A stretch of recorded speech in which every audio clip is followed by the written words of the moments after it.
हरे कृष्ण कृष्ण कृष्ण हरे हरे, हरे राम राम राम हरे हरे, हरे कृष्ण कृष्ण कृष्ण हरे हरे, हरे राम राम हरे हरे, हरे कृष्ण कृष्ण कृष्ण हरे हरे, हरे राम राम हरे हरे, हरे कृष्ण कृष्ण कृष्ण हरे हरे, हरे राम राम हरे हरे, हरे कृष्ण कृष्ण कृष्ण हरे हरे, हरे राम राम हरे हरे, हरे कृष्ण कृष्ण कृष्ण हरे हरे, हरे राम राम हरे हरे, हरे कृष्ण कृष्ण कृष्ण हरे हरे, हरे राम राम हरे हरे, हरे कृष्ण कृष्ण कृष्ण हरे हरे, हरे राम राम हरे हरे, हरे कृष्ण कृष्ण कृष्ण हरे हरे, हरे राम राम हरे हरे, हरे कृष्ण कृष्ण कृष्ण हरे हरे, हरे राम राम हरे हरे, हरे कृष्ण कृष्ण कृष्ण हरे हरे, हरे राम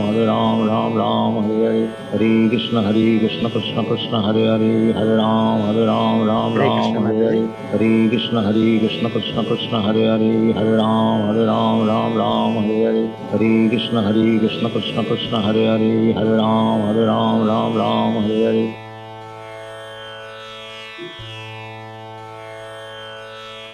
ಧನ್ಯವಾದಗಳು ಮಾತಾಜಿ. ಹರೇ ಕೃಷ್ಣ. ಹರೇ ಕೃಷ್ಣ. ಎಲ್ಲ ಭಕ್ತರಿಗೂ ಸ್ವಾಗತ. ಹರೇ ಕೃಷ್ಣ. ಇವತ್ತಿನ ಹರೇ ಕೃಷ್ಣ. ಹರೇ ಕೃಷ್ಣ. ಹರೇ ಕೃಷ್ಣ. ಇವತ್ತಿನ ಅಧ್ಯಾಯ 10 ವಿಭೂತಿ ಯೋಗ.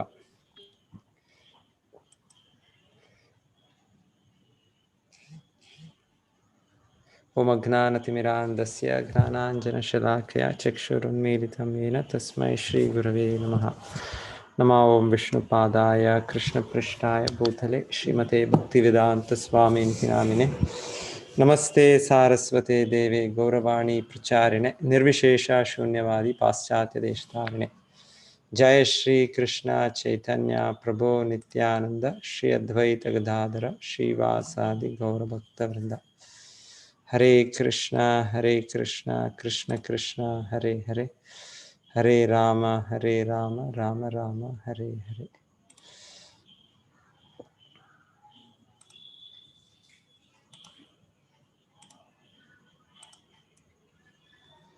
ಹರೇ ಕೃಷ್ಣ ಮಾತಾಜಿ. ಕಾಣಿಸುತ್ತೆ ಅಲ್ಲ ಮಾತಾಜಿ?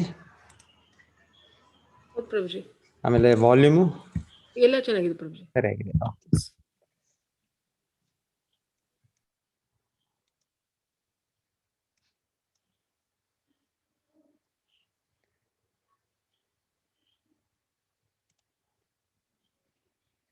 ವಿಭೂತಿ ಯೋಗ, ಶ್ರೀ ಭಗವಂತನ ಐಶ್ವರ್ಯ. ಓಕೆ.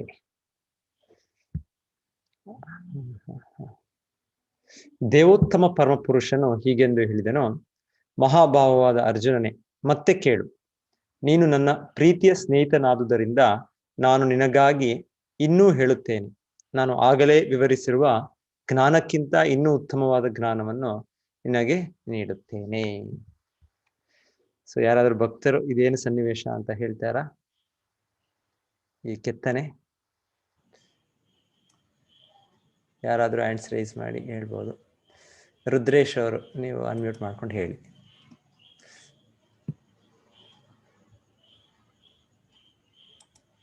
ರುದ್ರೇಶ್ ಅವರೇ. ಮಹಾಭಾರತ ಯುದ್ಧ ಸಮಯದಲ್ಲಿ ದುರ್ಯೋಧನ ಮತ್ತೆ ಅರ್ಜುನ ಅವರ ಇದು ಸೈನ್ಯದ ಬಗ್ಗೆ ಕೇಳೋದಕ್ ಬರ್ತಾರೆ. ಯಾದವ ಕುಲ ಯಾರ ಕಡೆ ಫೈಟ್ ಮಾಡುತ್ತೆ ಅಂತ, ಯಾರ ಕಡೆ ಯುದ್ಧ ಮಾಡ್ತಾರೆ ಅಂತ. ಅದಕ್ಕೆ ಕೃಷ್ಣ ಮಲಗಿರ್ತಾನೆ. ಕೃಷ್ಣ ಮಲಗಿದ್ದಾಗ ದುರ್ಯೋಧನ ಅವ್ನ ಕಾಲ ಹತ್ರ ಕೂರೋದ್ ಬೇಡ ನಾನು ಅಂತ ಹೇಳ್ಬಿಟ್ಟು ತಲೆ ಹತ್ರ ಕುತ್ಕೊಂತಾನೆ. ಆದ್ರೆ ಅರ್ಜುನ ಅವ್ನ ಕಾಲ ಹತ್ರ ಕುತ್ಕೊಂಡು ಕೃಷ್ಣ ಎದ್ದಿದ ತಕ್ಷಣ ಅರ್ಜುನ ಏನ್ ಸಮಾಚಾರ ಅಂತ ಕೇಳ್ತಾನೆ. ಅವಾಗ ಆ ಸನ್ನಿವೇಶ ಅನ್ಸುತ್ತೆ. ತುಂಬಾ ತುಂಬಾ ಧನ್ಯವಾದಗಳು. ಸೊ ನೀವ್ ಹೇಳ್ದಾಗೆ ಇಲ್ಲಿ ಇಬ್ಬರು ಕೂಡ ಬರ್ತಾರೆ ಸಹಾಯ ಕೋರ್ಲಿಕ್ಕೆ. ಆದ್ರೆ ಪೂರ್ತಿ ದುರ್ಯೋಧನ ಹತ್ರ ಹೋಗುತ್ತೆ. ಆದ್ರೆ ಇವನು ಅರ್ಜುನ ಭಗವಂತ ನೀನೇ ನಮ್ ಜೊತೆ ಇರ್ಲಿ ಅಂತ ಆಸೆ ಪಡ್ತಾರೆ. ಹೌದು. ಸೊ ಮೊದಲಿಗೆ ಭಗವಂತನು ಅರ್ಜುನನಿಗೆ ಅವಕಾಶ ಕೊಡ್ತಾರೆ. ಯಾಕಂದ್ರೆ ಅವ್ರು ಎದ್ದಾಗ ನೋಡೋದು ಅರ್ಜುನನನ್ನೇ. ಸೊ ಅರ್ಜುನನಿಗೆ ನಾನು ಒಂದು ಕಡೆ ಯುದ್ಧ ಮಾಡದೆ, ಇನ್ನೊಂದು ಕಡೆ ನನ್ನ ಸೈನ್ಯ, ಒಂದು ಅಕ್ಷೋಹಿಣಿ ಸೈನ್ಯ. ಸೊ ಅರ್ಜುನನು ನನಗೆ ನೀನೇ ಬೇಕು ಅಂತ ಕೃಷ್ಣ ಸಹಾಯ ಕೇಳ್ತಾರೆ. ದುರ್ಯೋಧನ ಅಯ್ಯೋ ಇವರು ಹುಚ್ಚ, ಬುದ್ಧಿ ಇಲ್ಲ, ಏನು ಕೃಷ್ಣ ಯುದ್ಧ ಮಾಡೋದೇ ಇದ್ರೆ ಏನ್ ಪ್ರಯೋಜನ, ಸೊ ನನಗೆ ಆ ಸೈನ್ಯ ಒಂದು ಸಂಪೂರ್ಣ ಅಕ್ಷೋಹಿಣಿ ಸೈನ್ಯ ಅಂತ ತುಂಬಾ ಆನಂದದಿಂದ ಸಂತೋಷದಿಂದ ಹೋಗ್ತಾ ದುರ್ಯೋಧನ. ಸೊ ದುರ್ಯೋಧನ ಮನಸ್ಥಿತಿ ಅವನೊಂದು ಲೆಕ್ಕಾಚಾರ, ಭೌತಿಕವಾಗಿ ಒಂದು ರಾಜಕೀಯ ಇದಾಗಿ ಲೆಕ್ಕಾಚಾರ. ಅರ್ಜುನನಿಗೆ ಗೊತ್ತು ಕೃಷ್ಣ ದೇವೋತ್ತಮ ಪರಮ ಪುರುಷ, ಕೃಷ್ಣ ಒಬ್ಬನ ನನ್ನ ಹತ್ತ ಇದ್ರೆ ಸಾಕು ಅಂತ. ಧನ್ಯವಾದಗಳು ರುದ್ರೇಶ್ವರ್. ಹರೇ ಕೃಷ್ಣ. ಸೊ ಅರ್ಜುನನು ಹೀಗೆ ತುಂಬಾ ಆತ್ಮೀಯನು ಕೃಷ್ಣನಿಗೆ. ಸೊ ಕೃಷ್ಣನ ನಿತ್ಯ ಸಂಗಾತಿ, ಯಾವಾಗಲೂ ಕೂಡ ಆತ್ಮೀಯರ. ಈ ಭಗವಂತನ ಮತ್ತೆ ಮತ್ತೆ ಹೇಳೋದು ಅರ್ಜುನನಿಗೆ, ನೀನು ಭಕ್ತೋಸಿಮೆ ಪ್ರಿಯೋಸಿ, ನೀನು ತುಂಬಾ ಪ್ರಿಯನು, ತುಂಬಾ ಭಕ್ತಿ ನನಗೆ ಆತ್ಮೀಯನು ಅಂತ ಮತ್ತೆ ಮತ್ತೆ ಹೇಳೋದು ನಾವು ಕೇಳ್ತಾ ಇರ್ತೇವೆ. ನಮೇ ವಿದುಃ ಸುರಗಣಾಃ ಪ್ರಭವಂ ನ ಮಹರ್ಷಯಃ ಅಹಮಾದಿರ್ಹಿ ದೇವಾನಾಂ ಮಹರ್ಷೀಣಾಂ ಚ ಸರ್ವಶಃ. ದೇವತೆಗಳಾಗಲಿ ಮಹರ್ಷಿಗಳಾಗಲಿ ನನ್ನ ಮೂಲವನ್ನಾಗಲಿ ಸಿರಿಯನ್ನಾಗಲಿ ಅರಿಯರು, ಏಕೆಂದರೆ ಎಲ್ಲ ರೀತಿಗಳಲ್ಲಿಯೂ ನಾನೇ ದೇವತೆಗಳಿಗೆ ಮತ್ತು ಮಹರ್ಷಿಗಳಿಗೆ ಮೂಲನು. ಯಾರು ನನ್ನನ್ನು ಜನ್ಮವಿಲ್ಲದವನು, ಅನಾದಿ ಮತ್ತು ಎಲ್ಲ ಲೋಕಗಳ ಪರಮಪ್ರಭು ಎಂದು ಅರಿಯುತ್ತಾನೆಯೋ ಅವನು ಮಾತ್ರ ಮನುಷ್ಯರಲ್ಲಿ ಭ್ರಾಂತಿ ಇಲ್ಲದವನಾಗಿ ಎಲ್ಲ ಪಾಪಗಳಿಂದ ಬಿಡುಗಡೆ ಹೊಂದುತ್ತಾನೆ. ಸೊ ಇದು ಈ ಸನ್ನಿವೇಶ. ಯಾರಾದರೂ ಹೇಳ್ತೀರಾ? ಶ್ರೀಧರ್ ಪಂಡಿತ್ ಅವರೇ ನೀವೇ ಹೇಳಿ, ಅನ್ಮ್ಯೂಟ್ ಮಾಡ್ಕೊಳ್ಳಿ. ಇದೇ ಚಿತ್ರ ಏನ್ ತೋರಿಸುತ್ತೆ? ಹರೇ ಕೃಷ್ಣ ಗುರುಜಿ. ಹರೇ ಕೃಷ್ಣ. ನಾನು ಬಹುಶಃ ಅವಾಗ್ಲೇ ರೈಸ್ ಮಾಡಿದ ಹ್ಯಾಂಡ್. Okay okay. ಈ ಸನ್ನಿವೇಶ ನನಗೆ ಗೊತ್ತಾಗ್ತಾ ಇಲ್ಲ. ಸ್ವಲ್ಪ ಹೌದು ಸರ್. ನಮ್ರತಾ ಮಾತಾಜಿಯವ್ರು ನೀವು ಟ್ರೈ ಮಾಡ್ತೀರಾ? ಹರೇ ಕೃಷ್ಣ ಗುರುಜಿ. ಹರೇ ಕೃಷ್ಣ, ಹೇಳಿ ಮಾತಾಜಿ. ಇದು ಹಿರಣ್ಯಕಶಿಪುವಿನ ಹೆಂಡತಿ ಕಯಾದು ಪ್ರಹ್ಲಾದ ಹೊಟ್ಟೆಯಲ್ಲಿರುವಾಗ ಪ್ರಸಂಗ ಅಂತ, ನಾರದ ಮಹರ್ಷಿಗಳ ಆಶ್ರಮದಲ್ಲಿರುವಾಗ. ಇಲ್ಲ ಮಾತಾಜಿ, ಅದು ಇದೆಲ್ಲ ಅದು ಅದೇ ಸ್ವಲ್ಪ ಇದು ಅಷ್ಟು ಕಾಮನ್ ಇದೆಲ್ಲ, ಇದು ಚಿತ್ರ ಅಲ್ಲ, ಸೊ ಹಾಗಾಗಿ ಸ್ವಲ್ಪ ಕಷ್ಟನೇ. ಹೌದು. ಸೊ ಇಲ್ಲಿ ಆಕ್ಚುಲಿ ಇದು ದೇವಕಿಯವ್ರನ್ನ ತೋರಿಸ್ತಾ ಇರೋದು ಇಲ್ಲಿ. ಸೊ ದೇವಕಿಯವರು ನೀವು ಹೇಳಿದಾಗೆ ಅವರು ಪ್ರಹ್ಲಾದನ ಗರ್ಭದಲ್ಲಿಟ್ಟಿರೋದು ಹಿರಣ್ಯಕಶಿಪು ಅಂತಲ್ಲ, ಇಲ್ಲಿ ದೇವಕಿಯರೇ ಕೃಷ್ಣನ ತನ್ನ ಗರ್ಭದಲ್ಲಿದ್ದಾರೆ. ಸೊ ಹೀಗೆ ಅವ್ರ ಗರ್ಭದಲ್ಲಿದ್ದಾಗ ಈ ದೇವತೆಗಳೆಲ್ಲ ಬಂದು ಪ್ರಾರ್ಥನೆ ಮಾಡೋದು. ಸೊ ಒಂದು ಗರ್ಭಸ್ತುತಿ ಅಂತಾನೆ ಇದೆ, ಒಂದು ಭಾಗವತದಲ್ಲಿ ಒಂದು ಅಧ್ಯಾಯನೇ ಇದೆ, ಗರ್ಭದಲ್ಲಿದ್ದ ಕೃಷ್ಣನಿಗೆ ದೇವತೆಗಳ ಪ್ರಾರ್ಥನೆ ಅಂತ. ಎಲ್ಲ ಬ್ರಹ್ಮ ಶಿವ ಮೊದಲಾದ ಎಲ್ಲ ದೇವತೆಗಳು ಬಂದು ಅವ್ರು ಬಂದು ಇಲ್ಲಿ ಭಗವಂತನಿಗೆ, ಇನ್ನ ಬಂದಿಲ್ಲ, ಇನ್ನ ಅವತರಿಸಿಲ್ಲ, ಇನ್ನ ತಾಯಿಯ ಗರ್ಭದಲ್ಲೇ ಇದ್ದಾನೆ ಭಗವಂತನು, ಆದ್ರೆ ಅವ್ರಿಗೆ ಗೊತ್ತು ಅವ್ರು ಸಾಮಾನ್ಯ ವ್ಯಕ್ತಿಗಳಲ್ಲ, ಸಾಕ್ಷಾತ್ ದೇವಾದಿ ದೇವ ಕೃಷ್ಣನ ಬಂದಿದ್ದಾನೆ ಅಂತ. ಸೊ ಅವರು ಬಂದು ಇಲ್ಲಿ ಭಗವಂತನಿಗೆ ಸ್ತುತಿಗಳು ಅರ್ಪಿಸ್ತಾ ಇರೋದು. ಯಾಕಂದ್ರೆ ಇಲ್ಲಿ ಕೃಷ್ಣ ಇಲ್ಲಿ ಹೇಳೋದು, ನನಗೆ ದೇವತೆಗಳಾಗಲಿ ಮಹರ್ಷಿಗಳಾಗಲಿ ನನ್ನ ಮೂಲವನ್ನಾಗಲಿ ಸಿರಿಯನ್ನಾಗಲಿ ಅರಿಯರು ಅಂತ ಹೇಳಿದ. ಹೌದು, ಅದು ಕೃಷ್ಣನ ಇದು ಎಷ್ಟು ಇದಂದ್ರೆ ಅದಕ್ಕೆ ಯಾವೊಂದು ಲೆಕ್ಕಾಚಾರ, ಯಾರು ಇಂಥ ದೊಡ್ಡ ದೊಡ್ಡ ವ್ಯಕ್ತಿಗಳು ಅವರಿಗೆ ಸಾಧ್ಯ ಇಲ್ಲ, ನಮಗೆ ಏನು, ನಾವು ಅಲ್ಪ ಮನುಜರಷ್ಟೇ ನಾವು. ಸೊ ಹೀಗೆ ಬ್ರಹ್ಮದೇವರು ಹೇಳ್ತಾ ಇರೋ ಒಂದು ಕಡೆ ಇದೆ, ಅವರು ಎಲ್ಲ ಎಷ್ಟು ಲೋಕಗಳಲ್ಲಿ ಅಣುಗಳು ಎಷ್ಟಿದೆ ಅದನ್ನ ಯಾರು ಲೆಕ್ಕ ಮಾಡಕ್ಕಾಗಲ್ಲ. ಸೊ ಅವ್ರು ಆದ್ರೆ ಹೇಳ್ತಾರೆ, ಆ ಥರ ಯಾರಾದ್ರೂ ವಿಜ್ಞಾನಿ ಇದ್ರು ಎಲ್ಲ ನಮ್ಮ ಭೂಲೋಕದನೋ ಇಲ್ಲ ಎಲ್ಲ ಲೋಕಗಳು ಬಿಡ, ಅಟ್ಲೀಸ್ಟ್ ಭೂಲೋಕದ ಒಂದು ಅಣುಗಳನ್ನ ಲೆಕ್ಕ ಮಾಡಿದ್ರು, ಅಣುವಾಗಿ ಆಟಮ್ ಆದ್ರೂ ಕೂಡ ಹೇಳ್ತಾರೆ ಭಗವಂತನ ಪಾದಕಮಲಗಳ ಸ್ವಲ್ಪ ಇದನ್ನು ಸಿರಿಗಳು ಕೂಡ ನಾವು ಅರ್ಥ ಮಾಡ್ಕೊಳಿಕ್ ಆಗೋದಿಲ್ಲ, ಭಗವಂತನ ದಿವ್ಯ ಗುಣಗಳು ಅರ್ಥ ಮಾಡ್ಕೊಳಿಕ್ ಆಗೋದು. ಅಂದ್ರೆ ಭಗವಂತನು ಅಚಿಂತ್ಯನ್, ಅವನು ನಮ್ಮ ಮನಸ್ಸು ನಮ್ಮ ಬುದ್ಧಿ ನಮ್ಮ ಇದಕ್ಕೆ ಕಲ್ಪನೆ ಮೀರಿದವನು, ಅವಾನ್ ಮಾನಸ ಗೋಚರ ಅಂತ ಹೇಳೋದು. ಸೊ ಹಾಗಾಗಿ ಇಂಥ ದೊಡ್ಡ ದೊಡ್ಡ ವ್ಯಕ್ತಿಗಳಿಗೆ ಅವ್ರಿಗೆ ಅರ್ಥ ಆಗೋದಿಲ್ಲ ಭಗವಂತನು. ನಮಗೆ ನಾವು ಸಾಮಾನ್ಯ ವ್ಯಕ್ತಿಗಳು, ನಮಗೇನು ಅರ್ಥ ಆಗುತ್ತೆ? ಇದು ಭಾಗವತದಲ್ಲಿ ನಾವು ಕೇಳ್ತೇವೆ, ಬ್ರಹ್ಮ ವಿಮೋಹನ ಲೀಲೆ ಇದೆಲ್ಲ ಕೇಳ್ತೇವೆ.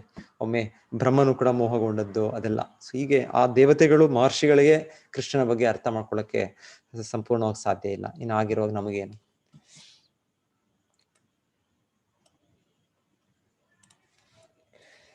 ಸಪ್ತರ್ಷಿಗಳು ಮತ್ತು ಅವರ ಪೂರ್ವದ 4 ಮಹರ್ಷಿಗಳು ಎಲ್ಲರೂ ನನ್ನಿಂದ ಬಂದರು, ನನ್ನ ಮನಸ್ಸಿನಿಂದ ಹುಟ್ಟಿದರು. ವಿವಿಧ ಲೋಕಗಳಲ್ಲಿರುವ ಜೀವಿಗಳೆಲ್ಲ ಅವರ ಸಂತಾನದವರೇ. ಸೊ ಅಂದ್ರೆ ಆಕ್ಚುಲಿ ಕೃಷ್ಣ ಈ ರೀತಿ ಹೇಳ್ತಾ ಇರೋದು ಹೇಗೆಂದ್ರೆ, ಈಗ ವಂಶ ಪಾರಂಪರಿಕವಾಗಿ ಇವಾಗ ನಾವು ಹೇಳ್ತೇವೆ ಎಷ್ಟೋ ಒಂದು ವಂಶಗಳು, ಎಷ್ಟೋ ಒಂದು ರಾಜವಂಶಗಳು, ಅವರು ಇದನ್ನು ಕಂಡುಹಿಡಿದರು. ಈ ಒಂದು ಮೌರ್ಯ ವಂಶ, ಈ ಥರ ಗುಪ್ತ ವಂಶ, ಚಾಳುಕ್ಯ ವಂಶ, ಹೊಯ್ಸಳ ವಂಶ, ಈ ರೀತಿ ಏನೇನೋ ಹೇಳ್ತೀವಿ ನಾವು. ಸೊ ಇದರಲ್ಲಿ ಒಬ್ಬರು ಮೊದಲಿಗೆ ಅವರಿಂದ ಈ ರಾಜ್ಯದ ವಂಶ ಶುರುವಾಯಿತು. ಸೊ ಆ ರೀತಿಯಲ್ಲಿ ಕೃಷ್ಣ ನಮಗೆ, ನಾವು ಈ ಮನುಷ್ಯರು, ಸೊ ಮನುಷ್ಯ ಎಲ್ಲಿಂದ ಬರ್ತಾರೆ ಅಂದ್ರೆ ಮೂಲ ಹೋಗೋದ್ರೆ ಮನುಗೆ ಬರುತ್ತೆ. ಮನು ಅಂದ್ರೆ ಮೊದಲ ಮನುಷ್ಯ. ಸೊ ಮನು ಹಿಂದೆ ಹೋದ್ರೆ ಪ್ರಜಾಪತಿಗಳು ಅಂತ ಬರ್ತಾರೆ. ಸೊ 14 ಮನುಗಳು ಬರ್ತಾರೆ ಪ್ರತಿ ಬ್ರಹ್ಮನ ದಿವಸದಲ್ಲಿ. ಸೊ ಕೊನೆಗೆ ಈ ಸಪ್ತರ್ಷಿಗಳು ನಂತರ 14 ಮನುಗಳು, ಅದರ ಹಿಂದೆ ಬ್ರಹ್ಮನಿಗೆ ಬರ್ತೇವೆ. ಸೊ ಬ್ರಹ್ಮನಿಗೆ ಅದಕ್ಕೆ ಪಿತಾಮಹ ಅಂತ ಹೇಳೋ ಮಾತಿದೆ. ಪಿತಾಮಹ ಅಂದ್ರೆ ನಮ್ಮ ತಾತ, ಅವರು ಅಜ್ಜ. ಕೃಷ್ಣನಿಗೆ ಗೀತೆಯಲ್ಲೂ ನೆಕ್ಸ್ಟ್ ಅಧ್ಯಾಯದಲ್ಲಿ ಹೇಳೋದು ಪ್ರಪಿತಾಮಹ ಅಂತ ಹೇಳ್ತಾರೆ. ಪ್ರಪಿತಾಮಹ ಅಂದ್ರೆ ಆ ಅಜ್ಜನಿಗೆ ತಂದೆ. ಸೊ ಯಾರು ಬ್ರಹ್ಮ ಇದ್ದಾರೆ ಅವರ ತಂದೆ. ಬ್ರಹ್ಮ ಬರ್ತಾ ಇರೋದು ಗರ್ಭೋದಕ ವಿಷ್ಣು, ಅವರ ಹೊಕ್ಕಳಿನಿಂದ ಹುಟ್ಟೋದು. ಸೊ ಹಾಗೆ ಇಲ್ಲಿ ಕೃಷ್ಣ ಹೇಳ್ತಾರೆ, ಎಲ್ಲರೂ ನನ್ನಿಂದ ಬರ್ತಾ ಇದ್ದಾರೆ, ನಾನೇ ಮೊದಲೆಯವ ಅಂತ ಹೇಳ್ತಾರೆ. ಏಕೋ ನಾರಾಯಣ ಆಸೀತ್, ನ ಬ್ರಹ್ಮ ನ ಈಶನು ನ ಅಗ್ನಿ ನ ಸೂರ್ಯೋ, ಆ ಥರ ವೇದ ಮಾತುಗಳು ಹೇಳೋದೇನಂದ್ರೆ, ಮೊದಲಿಗೆ ಏನೂ ಇರಲಿಲ್ಲ ಅಂದ್ರೆ ಭೌತಿಕ ಬ್ರಹ್ಮಾಂಡ ಸೃಷ್ಟಿಯಾಗೋ ಮುಂಚೆ ಭಗವಂತನು ಮಹಾವಿಷ್ಣುವಾಗೋ ಗರ್ಭೋದಕ ವಿಷ್ಣುವಾಗೋ ಇದ್ರು. ಸೊ ನಂತರ ಇದೆಲ್ಲ ಜೀವಿಗಳು ಇವರೆಲ್ಲ ಬಂದದ್ದು. ಆಧ್ಯಾತ್ಮಿಕ ಲೋಕ ಯಾವಾಗಲೂ ಇದೆ, ಅಲ್ಲಿ ಭಗವಂತನ ಶುದ್ಧ ಭಕ್ತರು ಯಾವಾಗಲೂ ಇದ್ದಾರೆ. ಆದರೆ ಈ ಭೌತಿಕ ಜಗತ್ತು ಅನ್ನೋದು, ಈಗ ಇಲ್ಲಿ ಕಾರ್ಯನಿರ್ವಹಣೆ ಮಾಡೋ ದೇವತೆಗಳು, ಇದೆಲ್ಲರೂ ಕೆಲವೊಮ್ಮೆ ಇರ್ತಾರೆ, ಕೆಲವೊಮ್ಮೆ ಇರೋದಿಲ್ಲ. ಸೊ ಹಾಗೆ ಕೃಷ್ಣ ಹೇಳ್ತಾ ಇರೋದು, ನಾನು ಮೊದಲಿಗೆ ನಾನಿದ್ದೆ, ನಾನು ಆದ್ಮೇಲೆ ಎಲ್ಲರೂ ಈ ಭೌತಿಕ ಜಗತ್ತಿನ ಎಲ್ಲ ಜೀವಿಗಳು, ಎಲ್ಲ ದೇವತೆಗಳು ಬಂದದ್ದು ಅಂತ ಇಲ್ಲಿ ನಮಗೆ ತಿಳಿಸ್ತಾ ಇರೋದು. ಯಥಾಂ ವಿಭೂತಿಂ ಯೋಗಂ ಚ ಮಮ ಯೋ ವೇತ್ತಿ ತತ್ವತಃ ಸೋ ಅಪಿ ಕಲ್ಪೇನ ಯೋಗೇನ ಯುಜ್ಯತೆ ನಾತ್ರ ಸಂಶಯಃ. ನನ್ನ ಈ ಐಶ್ವರ್ಯವನ್ನು ಮತ್ತು ಯೋಗಶಕ್ತಿಯನ್ನು ಯಥಾರ್ಥವಾಗಿ ತಿಳಿದವನು ಪರಿಶುದ್ಧವಾದ ಭಕ್ತಿ ಸೇವೆಯಲ್ಲಿ ತೊಡಗುತ್ತಾನೆ, ಈ ವಿಷಯದಲ್ಲಿ ಸಂಶಯವಿಲ್ಲ. ಸೊ ಈ ಶ್ಲೋಕ ಆದ್ಮೇಲೆ ಈಗ 10ನೇ ಅಧ್ಯಾಯ, ಇವಾಗ 8ನೇ ಶ್ಲೋಕದಿಂದ 11ನೇ ಶ್ಲೋಕ, ಈ 4 ಶ್ಲೋಕಗಳು ಹೇಳ್ತಾರೆ. ಇದು ಗೀತೆಯ ತಿರುಳು, ಗೀತೆಯ ಸಾರಾಂಶ ಅಂತ ಹೇಳ್ತಾರೆ. ಸೊ ಈ 4 ಶ್ಲೋಕ ನಾವು ಅರ್ಥ ಮಾಡ್ಕೊಂಡ್ರೆ ಸರಿಯಾಗಿ ನಾವು ಗೀತೆಯನ್ನು ಅರ್ಥ ಮಾಡ್ಕೊಂಡ್ವಿ ಅಂತಾನು ಹೇಳ್ಬೋದು. ಸೊ ಹೇಗೆ ಭಗವಂತನು ಭಾಗವತ ಗ್ರಂಥವನ್ನು ಕೂಡ 4 ಶ್ಲೋಕಗಳಲ್ಲಿ ಅದರ ಸಾರ ಇದೆ ಅಂತ ಹೇಳ್ತಾರೆ, ಚತುಶ್ಲೋಕಿ ಭಾಗವತ. ಸೊ ಅದೇ ರೀತಿಯಲ್ಲಿ ಹೇಳ್ತಾರೆ, ಈ ಭಗವದ್ಗೀತೆನೂ ಈ 4 ಶ್ಲೋಕಗಳಲ್ಲಿ ಸಂಪೂರ್ಣ ಗೀತೆಯ ಸಾರ ಇದೆ ಅಂತ. ಮೊದಲ ಶ್ಲೋಕ ಇದೆ, ಅಹಂ ಸರ್ವಸ್ಯ ಪ್ರಭವೋ ಮತ್ತಃ ಸರ್ವಂ ಪ್ರವರ್ತತೆ ಇತಿ ಮತ್ವಾ ಭಜಂತೆ ಮಾಂ ಬುಧ ಭಾವ ಸಮನ್ವಿತಾಃ. ಎಲ್ಲ ಆಧ್ಯಾತ್ಮಿಕ ಮತ್ತು ಭೌತಿಕ ಜಗತ್ತುಗಳ ಮೂಲವು ನಾನೇ, ಎಲ್ಲವೂ ನನ್ನಿಂದ ಹೊರಸೂಸುತ್ತದೆ. ಇದನ್ನು ಸಂಪೂರ್ಣವಾಗಿ ತಿಳಿದ ವಿದ್ವಾಂಸರು ನನ್ನ ಭಕ್ತಿ ಸೇವೆಯಲ್ಲಿ ನಿರತರಾಗುತ್ತಾರೆ ಮತ್ತು ಹೃದಯ ತುಂಬಿ ನನ್ನನ್ನು ಪೂಜಿಸುತ್ತಾರೆ. ಸೊ ಕೃಷ್ಣ ಹೇಳೋದು, ಅಹಂ ನಾನು, ಎಲ್ಲದಕ್ಕೂ ಮೂಲ ನಾನು, ಎಲ್ಲವೂ ನನ್ನಿಂದನೇ ಬರ್ತಾ ಇದೆ. ಸೊ ಎಲ್ಲದಕ್ಕೂ ಮೂಲ ನಾನು, ಎಲ್ಲವೂ ನನ್ನಿಂದ ಬರ್ತಾ ಇದೆ. ಸೊ ಕೃಷ್ಣ ಅದು ಒತ್ತಿಟ್ಟು ಆ ರೀತಿಯಲ್ಲಿ ಹೇಳ್ತಾ ಇರೋದು. ಪ್ರತಿಯೊಂದು ವಸ್ತುನು ಬರ್ತಾ ಇರೋದು, ಎಲ್ಲ ಜಗತ್ತು ಭೌತಿಕ ಆಧ್ಯಾತ್ಮಿಕ ಏನು ನೋಡ್ತೇವೆ ಕೃಷ್ಣನಿಂದ ಅಂತ.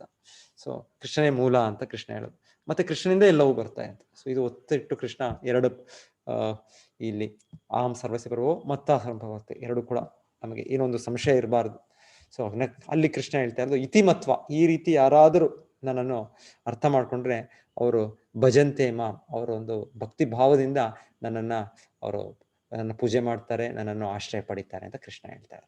ಸೊ ಕೃಷ್ಣ ಆಕ್ಚುಲಿ ಹೇಳೋದು, ಈ ಭೌತಿಕ ಜಗತ್ತಿಗೆ ನಾವು ಬ್ರಹ್ಮ ಸೃಷ್ಟಿಕರ್ತನು ಅಂತ ಹೇಳ್ತೇವೆ, ಆದರೆ ಅವರು ಹುಟ್ಟೋದು ಗರ್ಭೋದಕ ವಿಷ್ಣು, ಭಗವಂತನ ಒಂದು ವಿಸ್ತರಣೆ, ಅವರ ಒಂದು ಒಕ್ಕಳಿನಿಂದ. ಗರ್ಭೋದಕ ವಿಷ್ಣು ಬರೋದು ಮಹಾವಿಷ್ಣು ಅವರ ವಿಸ್ತರಣೆಯಾಗಿ. ಸೊ ಮಹಾವಿಷ್ಣು ಬರೋದು ಹಿಂದೆ ಅವರ 2ನೇ ಚತುರ್ವ್ಯೂಹ, ಭಗವಂತ ನಾರಾಯಣ ರೂಪಗಳು ಅಂತ ಹೇಳ್ತಾರೆ. ಅದರಿಂದ ಹಿಂದೆ ಇನ್ನೊಂದು ನಾರಾಯಣ ರೂಪ, ಹಿಂದೆ ಚತುರ್ವ್ಯೂಹ, ಸಂಕರ್ಷಣ ಪ್ರದ್ಯುಮ್ನ ಅನಿರುದ್ಧ ಪ್ರದ್ಯುಮ್ನ, ಸಂಕರ್ಷಣ ಅನಿರುದ್ಧ ಪ್ರದ್ಯುಮ್ನ ವಾಸುದೇವ. ಸೊ ಇವರು ಈ ಮೊದಲ ಚತುರ್ವ್ಯೂಹ ರೂಪಗಳು ಬರೋದು ಬಲರಾಮನಿಂದ, ಬಲರಾಮನು ಬರೋದು ಕೃಷ್ಣನಿಂದ. ಸೊ ಇದರ ವಿವರಣೆಗಳು ವೇದಶಾಸ್ತ್ರಗಳಲ್ಲಿ ಇವೆ. ಸೊ ಹಾಗೆ ಕೃಷ್ಣ ರೂಪವು ಮೂಲ, ಕೃಷ್ಣ ಎಲ್ಲದಕ್ಕೂ, ಈವನ್ ವಿಷ್ಣು ರೂಪಗಳು ಕೂಡ ಮೂಲ ಅಂತ ನಾವು ಅರ್ಥ ಮಾಡ್ಕೊಳ್ಬಹುದು. ಮಚ್ಚಿತ್ತ ಮದ್ಗತ ಪ್ರಾಣ ಬೋಧಯಂತಹ ಪರಸ್ಪರಂ ಕಥಯಂತಶ್ಚ ಮಾಂ ನಿತ್ಯಂ ತುಷ್ಯಂತಿ ಚ ರಮಂತಿ ಚ. ಸೊ ಹೀಗೆ ಕೃಷ್ಣ ಹೇಳ್ತಾ ಇರೋದು, ಯಾರು ಹೀಗೆ ನನ್ನನ್ನು ಅರ್ಥ ಮಾಡ್ಕೊಳ್ತಾರೆ, ನಾನು ದೇವೋತ್ತಮ ಪರಮಪುರುಷ, ಎಲ್ಲದಕ್ಕೂ ಮೂಲ ಅಂತ ಆ ಭಕ್ತರು, ಅವರು ಹೇಗೆ ಅವರ ಚಟುವಟಿಕೆಗಳಿರುತ್ತೆ ಅಂತ ಕೃಷ್ಣ ಹೇಳ್ತಾ ಇರೋದು. ಮಚ್ಚಿತ್ತ, ಅವರು ಯಾವಾಗಲೂ ತಮ್ಮ ಮನಸ್ಸಿನಲ್ಲಿ ನನ್ನ ಬಗ್ಗೆನೇ ಅವರು ಆಲೋಚನೆ ಮಾಡ್ತಾ ಇರ್ತಾರೆ. ಮದ್ಗತ ಪ್ರಾಣ, ಅವರ ಜೀವನ ನನಗೆ ಅವರು ಉಡುಪಾಗಿಟ್ಟಿರ್ತಾರೆ. ಬೋಧೆಯಂತಹ ಪರಸ್ಪರ, ಅವರು ಇನ್ನೊಬ್ಬರು ನನ್ನ ಬಗ್ಗೆಯೇ ಅವ್ರು ಮಾತಾಡ್ತಾ ಇರ್ತಾರೆ. ಕಥೆಯಂತಶ್ಚ ಮಾಂ ನಿತ್ಯಂ, ಹೀಗೆ ಸದಾ ಅವರು ಮಗ್ನರಾಗಿ ತುಷ್ಯಂತಿ ಚ ರಮಂತಿ ಚ, ಇದರಲ್ಲಿ ಒಂದು ದಿವ್ಯವಾದ ಆನಂದವನ್ನು ಅವರು ಅನುಭವಿಸ್ತಾರೆ. ಆ್ಯಕ್ಚುಲಿ ನಾವು ಭಗವಂತನ ಸಂಬಂಧ ನಮಗೆ ಬೆಳೆಸಿದಾಗ, ಅಲ್ಲಿ ಭಗವಂತನ ವಿಷಯದಲ್ಲಿ ಒಂದು ಇದು ಆಸಕ್ತಿ ಬೆಳೆದಾಗ ಹೇಳ್ತಾರೆ, ಅದರಲ್ಲಿ ಎಷ್ಟು ಆನಂದ ಇದೆ, ದಿವ್ಯ ಆನಂದ ಅಂದರೆ ಭೌತಿಕ ಆನಂದವು ನಮಗೆ ತುಂಬ ಕ್ಷುಲ್ಲಕವಾಗಿ ಕಾಣುತ್ತೆ. ಈಗ ನಮಗೆ ತುಂಬ ಅತಿ ಆಕರ್ಷಣೆ ಇದೆ ಭೌತಿಕ ವ್ಯಾಮೋಹಗಳು, ಭೌತಿಕ ಇಂದ್ರಿಯ ಸುಖಗಳು ಎಲ್ಲ. ಆದರೆ ಆಧ್ಯಾತ್ಮಿಕ ಆನಂದ ನಾವು ಅನುಭವಿಸಿದಾಗ ಇದು ಬಿಟ್ಬಿಡ್ತೇವಲ್ಲ. ಭಕ್ತ ಪ್ರಹ್ಲಾದರು ಕೂಡ ಅದೇ ಮಾತು ಹೇಳ್ತಾರೆ. ಅವ್ರು ಹೇಳ್ತಾರೆ, ನೈವೋದ್ವಿಜೆ ಪರದುರತ್ತೆಯ ವೈತರಣ್ಯಾಸ್ ತ್ವದ್ವೀರ್ಯ ಗಾಯನ ಮಹಾ ಅಮೃತ ಮಗ್ನ ಚಿತ್ತ ಶೋಚೆ ತಥೋ ಇಂದ್ರಿಯಾರ್ಥ ವಿಮುಖಾನ್ ಮಾಯಾ ಸುಖಾಯ ಭರಮ ಉದ್ಭವತು ವಿಮೂಢ. ಶೋಚೆ ತಥೋ ಇಂದ್ರಿಯಾರ್ಥ, ಅವ್ರು ಹೇಳೋದು ಏನಂದ್ರೆ, ನಾವು ಭೌತಿಕ ಜಗತ್ತಿನಲ್ಲಿ ಇಂದ್ರಿಯ ವಸ್ತುಗಳ ಹಿಂದೆ ನಾವು ಈ ಆನಂದಕ್ಕೋಸ್ಕರ ನಾವು ಪ್ರಯತ್ನ ಪಡ್ತೀವಿ. ಆದರೆ ಅವ್ರು ಹೇಳ್ತಾರೆ, ನಮ್ಮನ್ನು ನೋಡಿ ಭಕ್ತ ಪ್ರಹ್ಲಾದರು ನಾನು ಶೋಕಿಸ್ತಾ ಇದ್ದೇನೆ ಅಂತ ಹೇಳ್ತಾರೆ. ಯಾಕಂದ್ರೆ ಅವರಿಗೆ ಗೊತ್ತು ಇದು ಮಾಯಾ ಸುಖ, ಇದು ನಿಜವಾದ ಸುಖ ಅಲ್ಲ, ಇದು ತಾತ್ಕಾಲಿಕವಾದ ಇದು ಸುಖ, ಇದು ನಾವು ಅದರ ಬೆನ್ನಟ್ಟಿದ್ದೇವೆ ನಾವು ಇಲ್ಲಿ ಭೌತಿಕ ಜಗತ್ತಲ್ಲಿ. ಸೊ ನಾವು ವಿಮೂಢರಾಗಿ, ನಾವು ಒಂದು ಮೂರ್ಖರಾಗಿ ಹೀಗೆ ಮಾಡ್ತಾ ಇದ್ದೇವೆ ಅಂತ ಅವರು ನಮಗೋಸ್ಕರ ಅವ್ರು ಹೇಳ್ತಾರೆ, ನನಗೆ ಒಂದು ದುಃಖ ಇದು ಅಂತ ಹೇಳ್ತಾರೆ. ಆ್ಯಕ್ಚುಲಿ ವೈಯಕ್ತಿಕವಾಗಿ ಅವ್ರಿಗೇನು ದುಃಖ ಇಲ್ಲ. ಅವ್ರು ಹೇಳ್ತಾರೆ, ನನಗೆ ವೈಯಕ್ತಿಕವಾಗಿ ಏನು ದುಃಖ ಇಲ್ಲ, ಯಾಕಂದ್ರೆ ನಾನು ಹೇಗೆ ನಿನ್ನ ಗುಣಗಾನವನ್ನು ಮಾಡೋದು ಕಲ್ತಿದ್ದೇನೆ ನಾನು. ಸೊ ಭಕ್ತ ಪ್ರಹ್ಲಾದರು ಸದಾ ಭಗವಂತನ ಸ್ಮರಣೆ ಇರ್ತಾ ಇದ್ರು. ಸೊ ಹೇಳ್ತಾರೆ ಅವರು, ನನಗೆ ಈ ದಿವ್ಯ ಸ್ಮರಣೆಯಲ್ಲಿ ತ್ವದ್ವೀರ್ಯ ಗಾಯನ ಮಹಾ ಅಮೃತ ಮಗ್ನ ಚಿತ್ತ, ನಿನ್ನ ಒಂದು ನಾಮ, ನಿನ್ನ ಒಂದು ರೂಪ, ನಿನ್ನ ಒಂದು ಲೀಲೆಗಳು, ಇದರ ಒಂದು ಸ್ಮರಣೆಯಲ್ಲಿ, ಇದರ ಒಂದು ಕೀರ್ತನೆಯಲ್ಲಿ ನನಗೆ ಒಂದು ಅತಿ ಆನಂದ ಇದೆ. ಸೊ ವೈಯಕ್ತಿಕವಾಗಿ ನನಗೇನು ಕಷ್ಟಗಳಿಲ್ಲ. ಅವ್ರ ತಂದೆ ಎಷ್ಟು ರೀತಿಯಲ್ಲಿ ಅವ್ರು ಕಷ್ಟ ಕೊಟ್ಟರು, ಆದರೂ ಅವ್ರು ಹೇಳ್ತಾರೆ ನನಗೇನು ಆಗ್ಲಿಲ್ಲ, ಯಾಕಂದ್ರೆ ನಾನು ಈ ಒಂದು ಆನಂದದ ಸಾಗರದಲ್ಲಿ ನಾನು ಮಗ್ನನಾಗಿದ್ದೇನೆ. ಸೊ ಹಾಗಾಗಿ ಏನು ರೀತಿಯಲ್ಲಿ ಅವ್ರಿಗೆ ಕಷ್ಟ ಕೊಟ್ಟರು ಕೂಡ ಅವ್ರಿಗೆ ಏನೂ ಅನುಭವ ಆಗ್ಲಿಲ್ಲ. ಆದ್ರೆ ನಮಗೆ ಭಗವಂತನ ಇದು ರುಚಿ ಇಲ್ಲ, ಹಾಗೆ ನಾವು ಭೌತಿಕವಾಗಿ ನಾವು ಮಗ್ನರಾದ್ರಿಂದ ನಮ್ಮ ಸ್ಥಿತಿ, ಅವ್ರ ಭಕ್ತ ಪ್ರಹ್ಲಾದರು ಹೇಳ್ತಾರೆ, ಇದು ಶೋಚೆ, ನಾನು ಇದಕ್ಕೆ ಅವ್ರಿಗೆ ನಾನು ದುಃಖಿಸ್ತೇನೆ, ಅವರು ನಮ್ಮ ಸಾಮಾನ್ಯ ಜನರ ಸ್ಥಿತಿ ನೋಡಿ.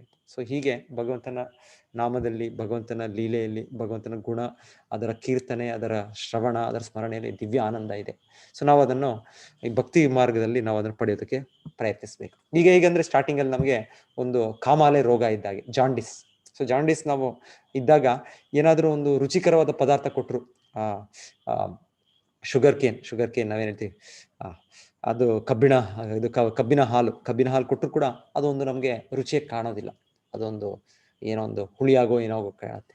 ಆದರೆ ನಮಗೆ ಗುಣ ಆದಾಗ ಆ ಕಾಮಾಲೆ ರೋಗ, ಜಾಂಡಿಸ್ಸು, ಆ ಕಬ್ಬಿನ ಹಾಲು ಎಷ್ಟು ಒಳ್ಳೆ ಅದು ಅಂತ ಅನ್ಸುತ್ತೆ ನಮಗೆ, ಎಷ್ಟೊಂದು ಸಿಹಿ ಆಗಿದೆ ಅನ್ಸುತ್ತೆ. ಸೊ ಅದೇ ರೀತಿಯಲ್ಲಿ ಭೌತಿಕ ಕಲ್ಮಶದಲ್ಲಿ ನಮಗೆ ಕೃಷ್ಣನ ವಿಷಯ ಅರ್ಥ ಆಗೋದಿಲ್ಲ, ಕೃಷ್ಣ ನಾಮ, ರೂಪ, ಲೀಲೆಗಳ ಚಟುವಟಿಕೆಗಳು. ಆದರೆ ನಾವು ಪರಿಪೂರ್ಣರಾಗ್ತಾ, ನಾವು ನಮ್ಮ ಪರಿಶುದ್ಧರಾಗ್ತಾ ಭಗವಂತನ ನಾಮ ಆಗ್ಬೋದು, ಅವನ ಲೀಲೆ, ಅವನ ರೂಪ ಎಲ್ಲೋ, ಅದರಲ್ಲಿ ಅಪರಿಮಿತ ಆನಂದ, ಆಧ್ಯಾತ್ಮಿಕ ಆನಂದವನ್ನು ಅನುಭವಿಸ್ತೇವೆ ನಾವು. ಸೊ ಒಂದು ಚಿಕ್ಕ ಒಂದು ಇದಿದೆ ಆಡಿಯೋ, ಇದು ಪ್ಲೇ ಆಗುತ್ತಾ, ಇದು ಕೇಳೋಣ. ಇದು ಆಚಾರ್ಯರು, ಪ್ರಭುಪಾದರು ಪಾಶ್ಚಾತ್ಯ ದೇಶದಲ್ಲಿ ಅವರು ಶುರು ಮಾಡಿದ್ದು, ಮತ್ತೆ ಅಲ್ಲಿ ಒಂದು ರಥಯಾತ್ರೆಯಲ್ಲಿ ಒಂದು ಸಂಕೀರ್ತನೆ, ಇದು ಕೇಳೋಣ. Hare Krishna, Krishna Krishna, Hare Hare, Hare Rama, Rama Rama, Hare Hare, Hare Krishna, Krishna Krishna, Hare Hare,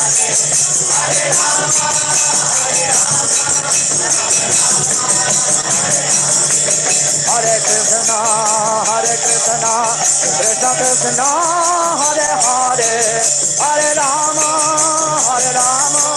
Rama Rama, Hare Hare, Hare Krishna, Krishna Krishna, Hare Hare,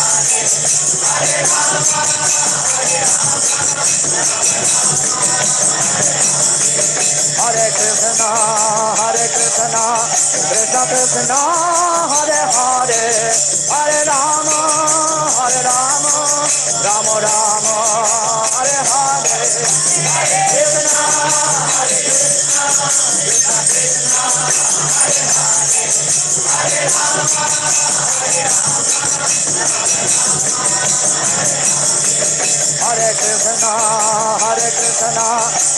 Krishna, Hare Hare, Hare Rama, Rama Rama, Hare Hare, Hare Krishna,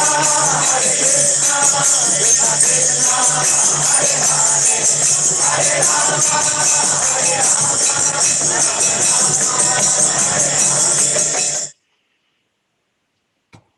so ನಂತರ ಮೂರನೇ ಶ್ಲೋಕ ಇದು ಕೃಷ್ಣ ಹೇಳೋದು ತೇಷಾಂ ಸತತ ಯುಕ್ತಾನ, ಈಗ ಕೇಳಿಸುತ್ತೆ ಅನ್ಕೊಳ್ತೇನೆ. Okay, so Krishna ಈಗ ಮೂರನೇ ಶ್ಲೋಕ, ಈ 4 ಶ್ಲೋಕಗಳು ಯಾವುದು ಮುಖ್ಯ ಶ್ಲೋಕಗಳು, ಗೀತಾ ಸಾರ ಅಂತ ಹೇಳ್ತೇವೆ. ತೇಷಾಂ ಸತತ ಯುಕ್ತಾನಾಂ ಭಜತಾಂ ಪ್ರೀತಿಪೂರ್ವಕಂ ದಧಾಮಿ ಬುದ್ಧಿಯೋಗಂ ತಂ ಯೇನ ಮಾಂ ಉಪಯಾಂತಿ ತೇ. ತೇಷಾಂ ಸತತ ಯುಕ್ತಾನಾಂ, ಹೀಗೆ ಯಾರು ಸತತವಾಗಿ ಭಕ್ತಿ ಕಾರ್ಯಗಳಲ್ಲಿ ತೊಡಗಿದ್ದಾರೋ, ಭಜತಾಂ ಪ್ರೀತಿಪೂರ್ವಕಂ, ಒಂದು ಪ್ರೀತಿಯಿಂದ ಅವರು ತೊಡಗಿದ್ದಾರೋ, ದದಾಮಿ ಬುದ್ಧಿಯೋಗಂ ತಂ, ಸೊ ಅವರಿಗೆ ನಾನೇ ಬುದ್ಧಿಯನ್ನು ಕೊಡ್ತೇನೆ. ಯಾವ ಬುದ್ಧಿ? ಏನ ಮಾಂ ಉಪಯಾಂತಿತೆ, ಇದರಿಂದ ಅವರು ನನ್ನನ್ನು ಸೇರ್ಕೊಳ್ತಾರೆ. ಸೊ ಕೃಷ್ಣ 2ನೇ ಅಧ್ಯಾಯದಲ್ಲಿ ಕೂಡ ಹೇಳೋದು ಬುದ್ಧಿಯೋಗ ಅಂತ ಕೇಳಿದ್ವಿ, ಅದೇ ಪದವನ್ನು ಇಲ್ಲಿ ಹೇಳ್ತಾ ಇರೋದು. ಭಕ್ತಿಯೋಗ ಬುದ್ಧಿಯೋಗ ಎರಡೂ ಒಂದೇ. ಸೊ ಕೃಷ್ಣ ಹೇಳೋದು ಯಾರು ತನ್ನ ಭಕ್ತಿಯಲ್ಲಿ ತೊಡಗ್ತಾರೋ ಸೊ ಅವರಿಗೆ ಬೇಕಾದ ಜ್ಞಾನ ಬುದ್ಧಿಯನ್ನು ಕೃಷ್ಣನೇ ಸ್ವತಃ ಕೊಡ್ತಾನೆ. ಸೊ ಇದು ಭಕ್ತರಿಗೆ ಇರುವ ಒಂದು ವಿಶೇಷ ಸೌಲಭ್ಯ. ಸೊ ಕೃಷ್ಣನು ದೇವೋತ್ತಮ ಪುರುಷ, ಸೊ ಅವನೇ ಪರಮಾತ್ಮನಾಗಿ ನಿಂತು ಅವನು ಆ ಜ್ಞಾನವನ್ನು ಕೊಡ್ತಾನೆ. ಸೊ ಇಲ್ಲಿ ನಾವು ನೋಡ್ತಾ ಇರೋದು, ಇದು ಯಾರಾದ್ರೂ ಹೇಳ್ತೀರಾ ಏನ್ ಸನ್ನಿವೇಶ ಅಂತ? ಯಾರಾದ್ರೂ ಭಕ್ತರು?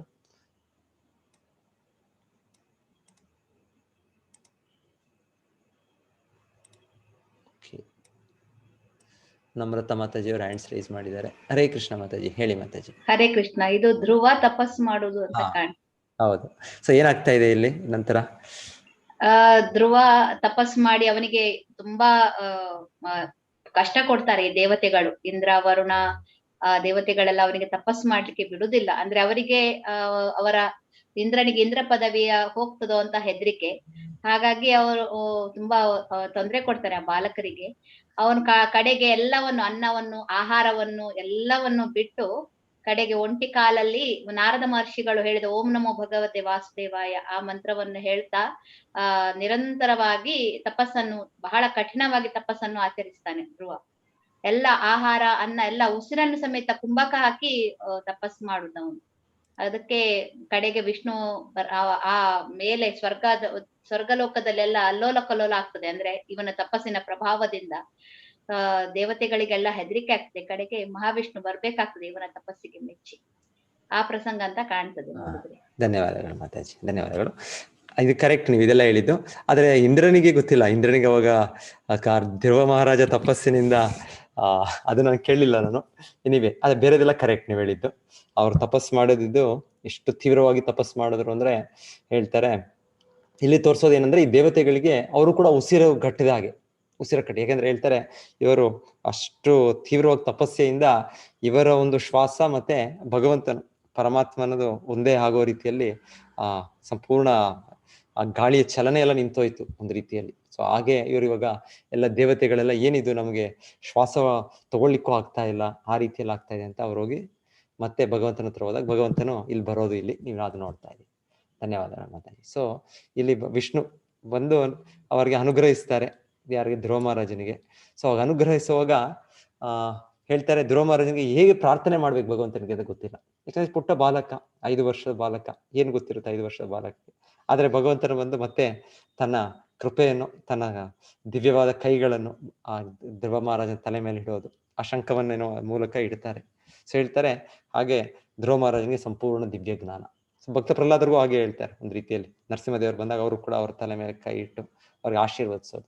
ಸೊ ಅಂದ್ರೆ ನಂತರ ಅವರು ಅಷ್ಟು ಒಂದು ಅರ್ಥಪೂರ್ಣವಾದ ಪ್ರಾರ್ಥನೆಗಳನ್ನು ಭಗವಂತನಿಗೆ ಅರ್ಪಿಸ್ತಾರೆ. ಭಕ್ತ ಪ್ರಹ್ಲಾದರಾಗ್ಬೋದು, ಇಲ್ಲಿ ಧ್ರುವ ಮಹಾರಾಜರಾಗ್ಬೋದು. ಸೊ ಅಂದ್ರೆ ಭಕ್ತಿ ಕಾರ್ಯಗಳಲ್ಲಿ ನಾವು ತೊಡಗಿದ್ರೆ ಸಾಕು, ನಮಗೆ ಬೇಕಾದ ಅರ್ಹತೆಗಳು, ಬೇಕಾದ ಜ್ಞಾನ ಎಲ್ಲವೂ ಕೂಡ ಬರುತ್ತೆ.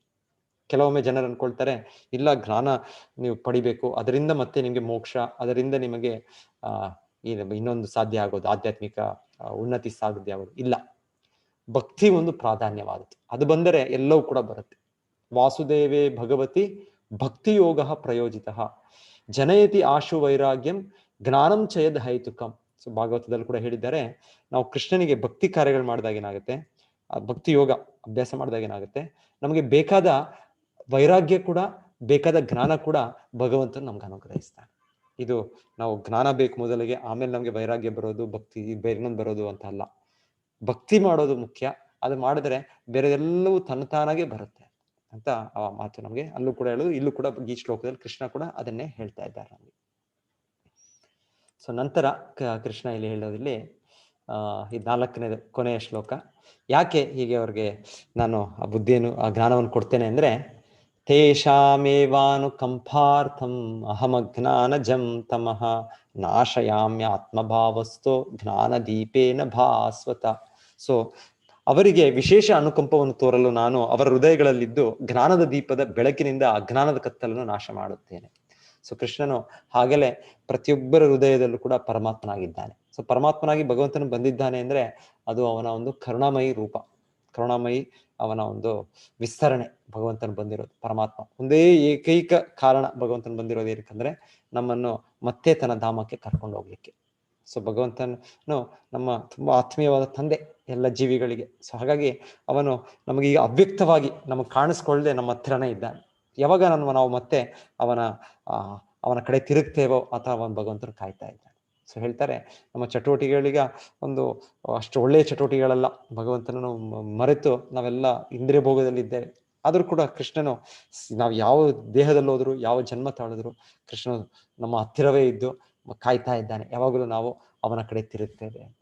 ಸೊ ಮತ್ತೆ ನಾವು ತಿರುಗಿದ ಮೇಲೆ ಭಗವಂತ ನಮ್ಮನ್ನು ತನ್ನ ಧಾಮಕ್ಕೆ ಕರ್ಕೊಂಡು ಹೋಗ್ತಾನೆ. ಸೊ ಹಾಗೆ ಪರಮಾತ್ಮನಾಗಿ ಕೃಷ್ಣ ಹೇಳ್ತಾರೋ, ನನಗೆ ಸಹಜವಾಗಿರುವ ಅನುಕಂಪ, ನನ್ನ ಅಂಶಗಳು, ಮಮೈವ ಅಂಶ ಜೀವಲೋಕೆ. ಮುಂದೆ ಕೃಷ್ಣ ಹೇಳ್ತಾನೆ, ಎಲ್ಲರೂ ಕೂಡ ನನ್ನ ಅಂಶಗಳೇ, ನನ್ನ ಒಂದು ವಿಭಿನ್ನ ಅಂಶಗಳು. ಸೊ ಹೀಗೆ ಭಗವಂತನ ಅನುಕಂಪದಿಂದ ಭಕ್ತರನ್ನು ಉದ್ಧರಿಸೋದು ಕೃಷ್ಣ ಇಲ್ಲಿ ಹೇಳ್ತಾರೆ. ನಾಶಯಾಮಿ ಆತ್ಮಭಾವಸ್ತು.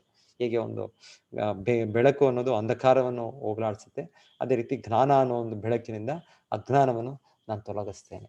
ಸೊ ಅಂತ ಕೃಷ್ಣ ಹೇಳ್ತಾ ಇದ್ದಾನೆ. ಸೊ ನಾವು ಭಕ್ತಿ ಕಾರ್ಯಗಳು ಮಾಡಿದ್ರೆ ಈ 4 ಶ್ಲೋಕಗಳಲ್ಲಿ ಕೃಷ್ಣ ತೋರಿಸೋದು ಹೇಳೋದು, ಕೃಷ್ಣನ ಯಥಾರ್ಥ ಸ್ಥಿತಿಯನ್ನು ತಿಳ್ಕೊಂಡು ನಾವು ಕೃಷ್ಣನಿಗೆ ಶರಣಾಗತಿಯಾಗಿ ಅವನ ಭಕ್ತಿ ಕಾರ್ಯಗಳು ಶ್ರವಣ ಕೀರ್ತನ ಸ್ಮರಣ ಮಾಡಿದ್ರೆ ಕೃಷ್ಣ ಹೇಳೋದು ಭಕ್ತರನ್ನು ಭಗವಂತನೇ ಉದ್ಧರಿಸ್ತಾನೆ, ಅವ್ರಿಗೆ ಬೇಕಾದ ಜ್ಞಾನವನ್ನು ಅನುಕಂಪವನ್ನು ಭಗವಂತನೇ ಕೊಡ್ತಾನೆ ಅಂತ ಕೃಷ್ಣ ಹೇಳ್ತಾನೆ. ಇದು ಭಗವದ್ಗೀತೆಯ ಸಾರ, ಭಗವದ್ಗೀತೆ. ಸೊ ಈ 4 ಮುಖ್ಯ ಶ್ಲೋಕಗಳನ್ನು ಕೇಳಿದ್ಮೇಲೆ ಅರ್ಜುನ ಹೀಗೆ ಏನ್ ಹೇಳ್ತಾರೆ ಕೇಳಿ ನೋಡೋಣ.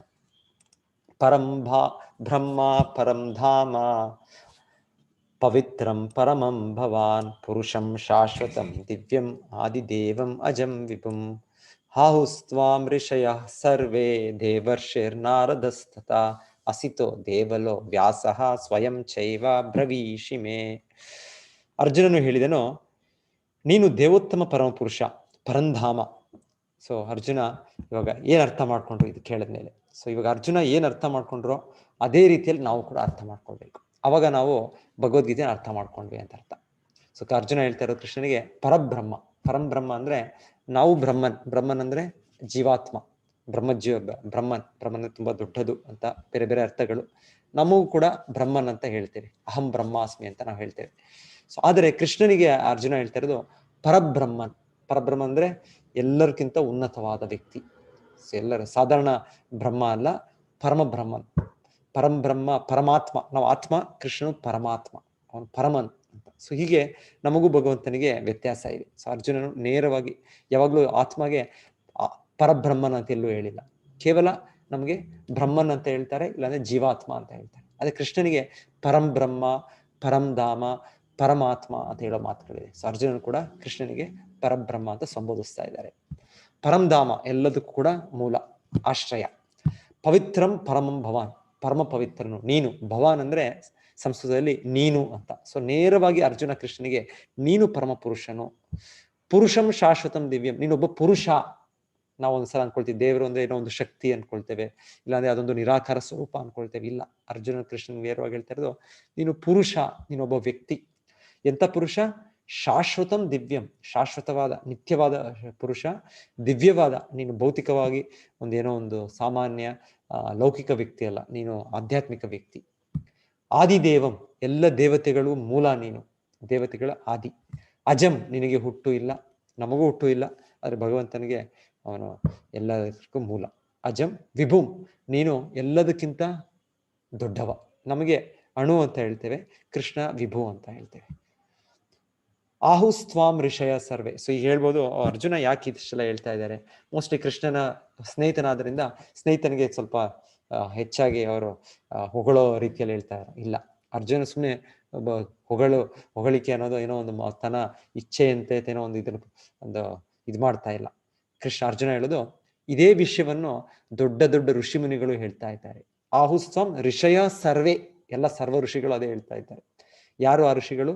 ದೇವರ್ಷಿರ್ ನಾರದಸ್ತತ, ದೇವರ್ಷಿ ನಾರದರು, ಅಸಿತ ದೇವಲೋ ವ್ಯಾಸ, ವೇದವ್ಯಾಸರು, ಸ್ವಯಂ ಚೈವ ಬ್ರವಿಷೀಮೆ, ಆ ದೊಡ್ಡ ದೊಡ್ಡ ಋಷಿಗಳು, ದೊಡ್ಡ ದೊಡ್ಡ ಮುನಿವರಿಯರು. ಅಷ್ಟೇ ಅಲ್ಲದೆ ನೀನು ಕೂಡ ಈ ಅದೇ ಮಾತನ್ನು ಹೇಳ್ತಾ ಇದ್ದೀಯ ಕೃಷ್ಣ, ನಾನು ಇದನ್ನ ಸಂಪೂರ್ಣವಾಗಿ ಒಪ್ತೇನೆ. ಸೊ ಇದು ನಾವು ಭಗವದ್ಗೀತೆನ ಅರ್ಥ ಮಾಡ್ಕೊಂಡಾಗೆ. ಅರ್ಜುನನ ಏನು ಅರ್ಥ ಮಾಡ್ಕೊಂಡಿದ್ದೇನೆ, ನಾವು ಕೂಡ ಇದೇ ನಿರ್ಣಯಕ್ಕೆ ಬಂದ್ರೆ, ನಾವು ಇದನ್ನು ಯಥಾವತ್ತಾಗಿ ನಾವು ಸ್ವೀಕರಿಸಿದ್ರೆ ನಮಗೆ ಭಗವದ್ಗೀತೆ ಅರ್ಥ ಆಯ್ತು ಅಂತ. ಸೊ ಯಾರು ಭಾಷ್ಯಗಾರರು, ಯಾರು ಇದನ್ನ ಹೇಳ್ತಾ ಇದ್ದಾರೆ, ಅವರು ಇದನ್ನ ಹೇಳ್ಬೇಕು, ಇದನ್ನ ಬಿಟ್ಟು ಅವ್ರ ಬೇರೆ ಏನು ಹೇಳ್ಬಾರ್ದು. ಸೊ ಅರ್ಜುನ ಹೇಳೋದು, ಯಾಕಂದ್ರೆ ಅರ್ಜುನನು ಮೊದಲ ವಿದ್ಯಾರ್ಥಿ ಭಗವದ್ಗೀತೆಯನ್ನು ಅರ್ಥ ಮಾಡ್ಕೊಳ್ಳೋದು. ಸೊ ಯಾರು ಭಗವದ್ಗೀತೆಯನ್ನು ಓದಿದ್ರು, ಯಾರು ಭಗವದ್ಗೀತೆ ಕಲಿಸಿದ್ರು, ಇದೇ ಒಂದು ಇದನ್ನು ಹೇಳ್ಬೇಕಷ್ಟೇ, ನಾವು ಇನ್ನೊಂದು ಹೊಸದಾಗಿ ಹೇಳ್ಬಾರ್ದು. ನೆಕ್ಸ್ಟ್ ಅರ್ಜುನ ಹೇಳೋದಿದೆ, ಸರ್ವಮೇತದೃತಮ್ಮನ್ನೇ ಯನ್ಮಾಂ ವದಸಿ ಕೇಶವ ನಹಿತೇ ಭಗವನ್ ವ್ಯಕ್ತಿಂ ವಿದುರ್ದೇವನ ದಾನವ. ಸೊ ಕೃಷ್ಣ ನೀನು ಹೇಳುವ ಎಲ್ಲವನ್ನೂ ನಾನು ಒಪ್ತೇನೆ. ಸೊ ಇದು ಭಕ್ತರಿಗೆ ಇದು ಅರ್ಥ ಆಗುತ್ತೆ, ಇದು ಕೃಷ್ಣನ ದಿವ್ಯ ಅಸ್ತಿತ್ವ. ಆದ್ರೆ ಭಕ್ತಿ ಮಾರ್ಗ ನಾವು ಅನುಸರಿಸಿದಾಗ ನಮಗೆ ಸಂಶಯಗಳು, ಸಂದೇಹಗಳಿರ್ತವೆ. ಇಲ್ಲಾಂದ್ರೆ ಅರ್ಜುನನು ಈಗ ಕೃಷ್ಣನಿಗೆ ನೀನು ಹೇಳೋದೆಲ್ಲ ಒಪ್ತೇನೆ, ನೀನು ಹೇಳೋದೆಲ್ಲ ಸರಿ, ನೀನು ಈ ದೊಡ್ಡ ದೊಡ್ಡ ದೇವತೆಗಳು ದಾನವರು ಕೂಡ ನೀನು ಅರ್ಥ ಆಗೋದಿಲ್ಲ ಅಂತ ಅರ್ಜುನ ಹೇಳೋ ಮಾತು. ಓ ಪುರುಷೋತ್ತಮನೇ ಕೃಷ್ಣ, ನೀನು ನನಗೆ ಹೇಳುವುದನ್ನೆಲ್ಲ ಸತ್ಯವೆಂದು ಸಂಪೂರ್ಣವಾಗಿ ಒಪ್ಪಿಕೊಳ್ಳುತ್ತೇನೆ. ಪ್ರಭುವೇ, ದೇವತೆಗಳಾಗಲಿ ದಾನವರಾಗಲಿ ನಿನ್ನ ವ್ಯಕ್ತಿತ್ವವನ್ನು ಅರ್ಥ ಮಾಡಿಕೊಳ್ಳಲಾರರು. ಓ ಪುರುಷೋತ್ತಮನೇ, ಎಲ್ಲದರ ಮೂಲನೆ, ಎಲ್ಲದರ ಪ್ರಭುವೇ, ದೇವದೇವನೇ, ಜಗತ್ಪತಿಯೇ, ವಾಸ್ತವವಾಗಿ ನಿನ್ನ ಅಂತರಂಗ ಶಕ್ತಿಯಿಂದ ನೀನೊಬ್ಬನೇ ನಿನ್ನನ್ನು ಅರ್ಥ ಮಾಡಿಕೊಳ್ಳಬಲ್ಲೆ. ಸೊ ಭಗವಂತನು ಒಬ್ಬೊಬ್ಬನೇ ತನ್ನನ್ನು ಅರ್ಥ ಮಾಡ್ಕೊಳ್ಳಬಹುದು ಅಂತ ಹೇಳ್ತಾರೆ ಅರ್ಜುನ. ಕೃಷ್ಣನೇ, ಪರಮಯೋಗಿಯೇ, ನಾನು ಸದಾ ನಿನ್ನನ್ನು ಧ್ಯಾನ ಮಾಡುವುದು ಹೇಗೆ? ಓ ದೇವೋತ್ತಮ ಪರಮಪುರುಷನೇ, ಯಾವ ಯಾವ ರೂಪಗಳಲ್ಲಿ ನಿನ್ನನ್ನು ಸ್ಮರಿಸಬೇಕು? ಜನಾರ್ದನ, ನಿನ್ನ ಸಿರಿಗಳ ಯೋಗಶಕ್ತಿಯನ್ನು ಮತ್ತೆ ವಿವರವಾಗಿ ವರ್ಣಿಸು. ನಿನ್ನ ವಿಷಯ ಕೇಳುವುದು ಸಾಕು ಎಂದೇ ನನಗೆ ಅನಿಸುವುದಿಲ್ಲ. ನಿನ್ನ ವಿಷಯವನ್ನು ಕೇಳಿದಷ್ಟು ನಿನ್ನ ಮಾತುಗಳ ಅದ್ಭುತವನ್ನು ಸವಿಯಬೇಕು ಎನ್ನಿಸುತ್ತದೆ. ಸೊ ಅರ್ಜುನನಿಗೆ ಇದು ಕೃಷ್ಣನ ಬಗ್ಗೆ ಎಷ್ಟು ಕೇಳಿದ್ರು ಭಕ್ತರಿಗೆ ಇನ್ನ ಕೇಳಬೇಕು. ಯಾಕಂದ್ರೆ ಕೃಷ್ಣ ಲೀಲೆಗಳು, ಚಟುವಟಿಕೆಗಳು, ಅಪರಿಮಿತ ಶಕ್ತಿ, ಅದು ಮುಗಿಯೋದಿಲ್ಲ. ಅದು ಕೇಳಿದಷ್ಟು ಅದರಲ್ಲಿರೋ ಆನಂದ, ಅದರಲ್ಲಿರೋ ಇದು ಅವರು ಇನ್ನ ಕೇಳಬೇಕು ಅನ್ಸುತ್ತೆ. ಸೊ ಅದಕ್ಕೆ ಅರ್ಜುನ ಕೃಷ್ಣನಿಗೆ ಕೇಳ್ತಾ ಇರೋದು, ನೀನು ಹೇಗೆ ಇಲ್ಲಿ ಸರ್ವವ್ಯಾಪಕವಾಗಿ ಈ ಜಗತ್ತಿನಲ್ಲಿ ನೀನು ಪ್ರವೇಶ ಮಾಡಿದ್ಯಾ, ಅದರ ಬಗ್ಗೆ ನಾನು ಕೇಳಬೇಕು. ಇಲ್ಲಿ ವಿಭೂತಿ ಅಂತ ಈ ಅಧ್ಯಾಯದ ಹೆಸರು. ವಿಭೂತಿ ಅಂದ್ರೆ ವಿಶೇಷವಾಗಿ ಇಲ್ಲಿ ಹೇಳ್ತಾ ಇರೋದಂದ್ರೆ, ಕೃಷ್ಣನು ಹೇಗೆ ಪ್ರತಿಯೊಂದು ಈ ಭೌತಿಕ ಜಗತ್ತಿನಲ್ಲಿ ಅವನು ಪರಮಾತ್ಮನ ಸ್ವರೂಪವಾಗಿ ಅವನು ಪ್ರವೇಶಿಸಿ ಮತ್ತೆ ಎಲ್ಲವನ್ನೂ ನಿಯಮಿಸ್ತಾ ಇದ್ದಾನೆ, ನಿಯಂತ್ರಿಸ್ತಾ ಇದ್ದಾನೆ. ಕೃಷ್ಣ ಆ ನಿಯಂತ್ರಣ ಹೇಗೆ ಮಾಡ್ತಾ ಇದ್ದಾನೆ ಅನ್ನೋ ಬಗ್ಗೆ ಅರ್ಜುನನು ಕೃಷ್ಣನಿಗೆ ಕೇಳೋದು. ನೀನು ಈಗ ಹೇಗೆ ನೀನು ಸರ್ವವ್ಯಾಪಕವಾಗಿ ನೀನು ಪ್ರವೇಶವಾಗಿ ಎಲ್ಲವನ್ನು ನಿನ್ನ ಹತೋಟಿಯಲ್ಲಿ ಇಟ್ಟಿದ್ಯಾ, ಈ ಒಂದು ವಿಭೂತಿಯನ್ನು, ಈ ಒಂದು ವೈಶಿಷ್ಟ್ಯತೆಯನ್ನು, ಈ ಒಂದು ವೈಭವವನ್ನು ನನಗೆ ತಿಳಿಸ್ಕೊಡು ಅಂತ ಅರ್ಜುನ ಈಗ ಕೃಷ್ಣನಿಗೆ ಹೇಳೋದು. ಸೊ ಇದರ ಇದಾಗಿ ಕೃಷ್ಣನು ಈಗ ಅರ್ಜುನ ಬಗ್ಗೆ ಹೇಳೋದು, ದೇವೋತ್ತಮ ಪರಮಪುರುಷನು ಹೀಗೆಂದನು, ಆಗಲಿ ಅರ್ಜುನ, ನನ್ನ ದಿವ್ಯ ವಿಭೂತಿಗಳನ್ನು ಕುರಿತು ಹೇಳುತ್ತೇನೆ.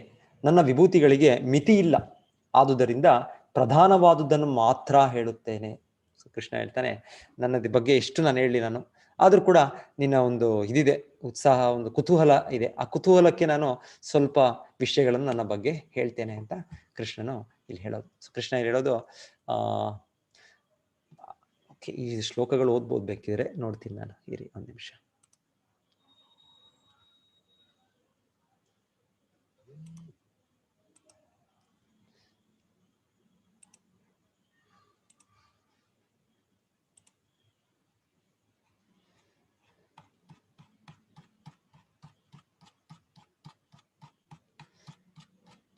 ಹರೇ ಕೃಷ್ಣ ಕೃಷ್ಣ ಕೃಷ್ಣ ಹರೇ ಹರೇ, ಹರೇ ರಾಮ ರಾಮ ರಾಮ ಹರೇ ಹರೇ.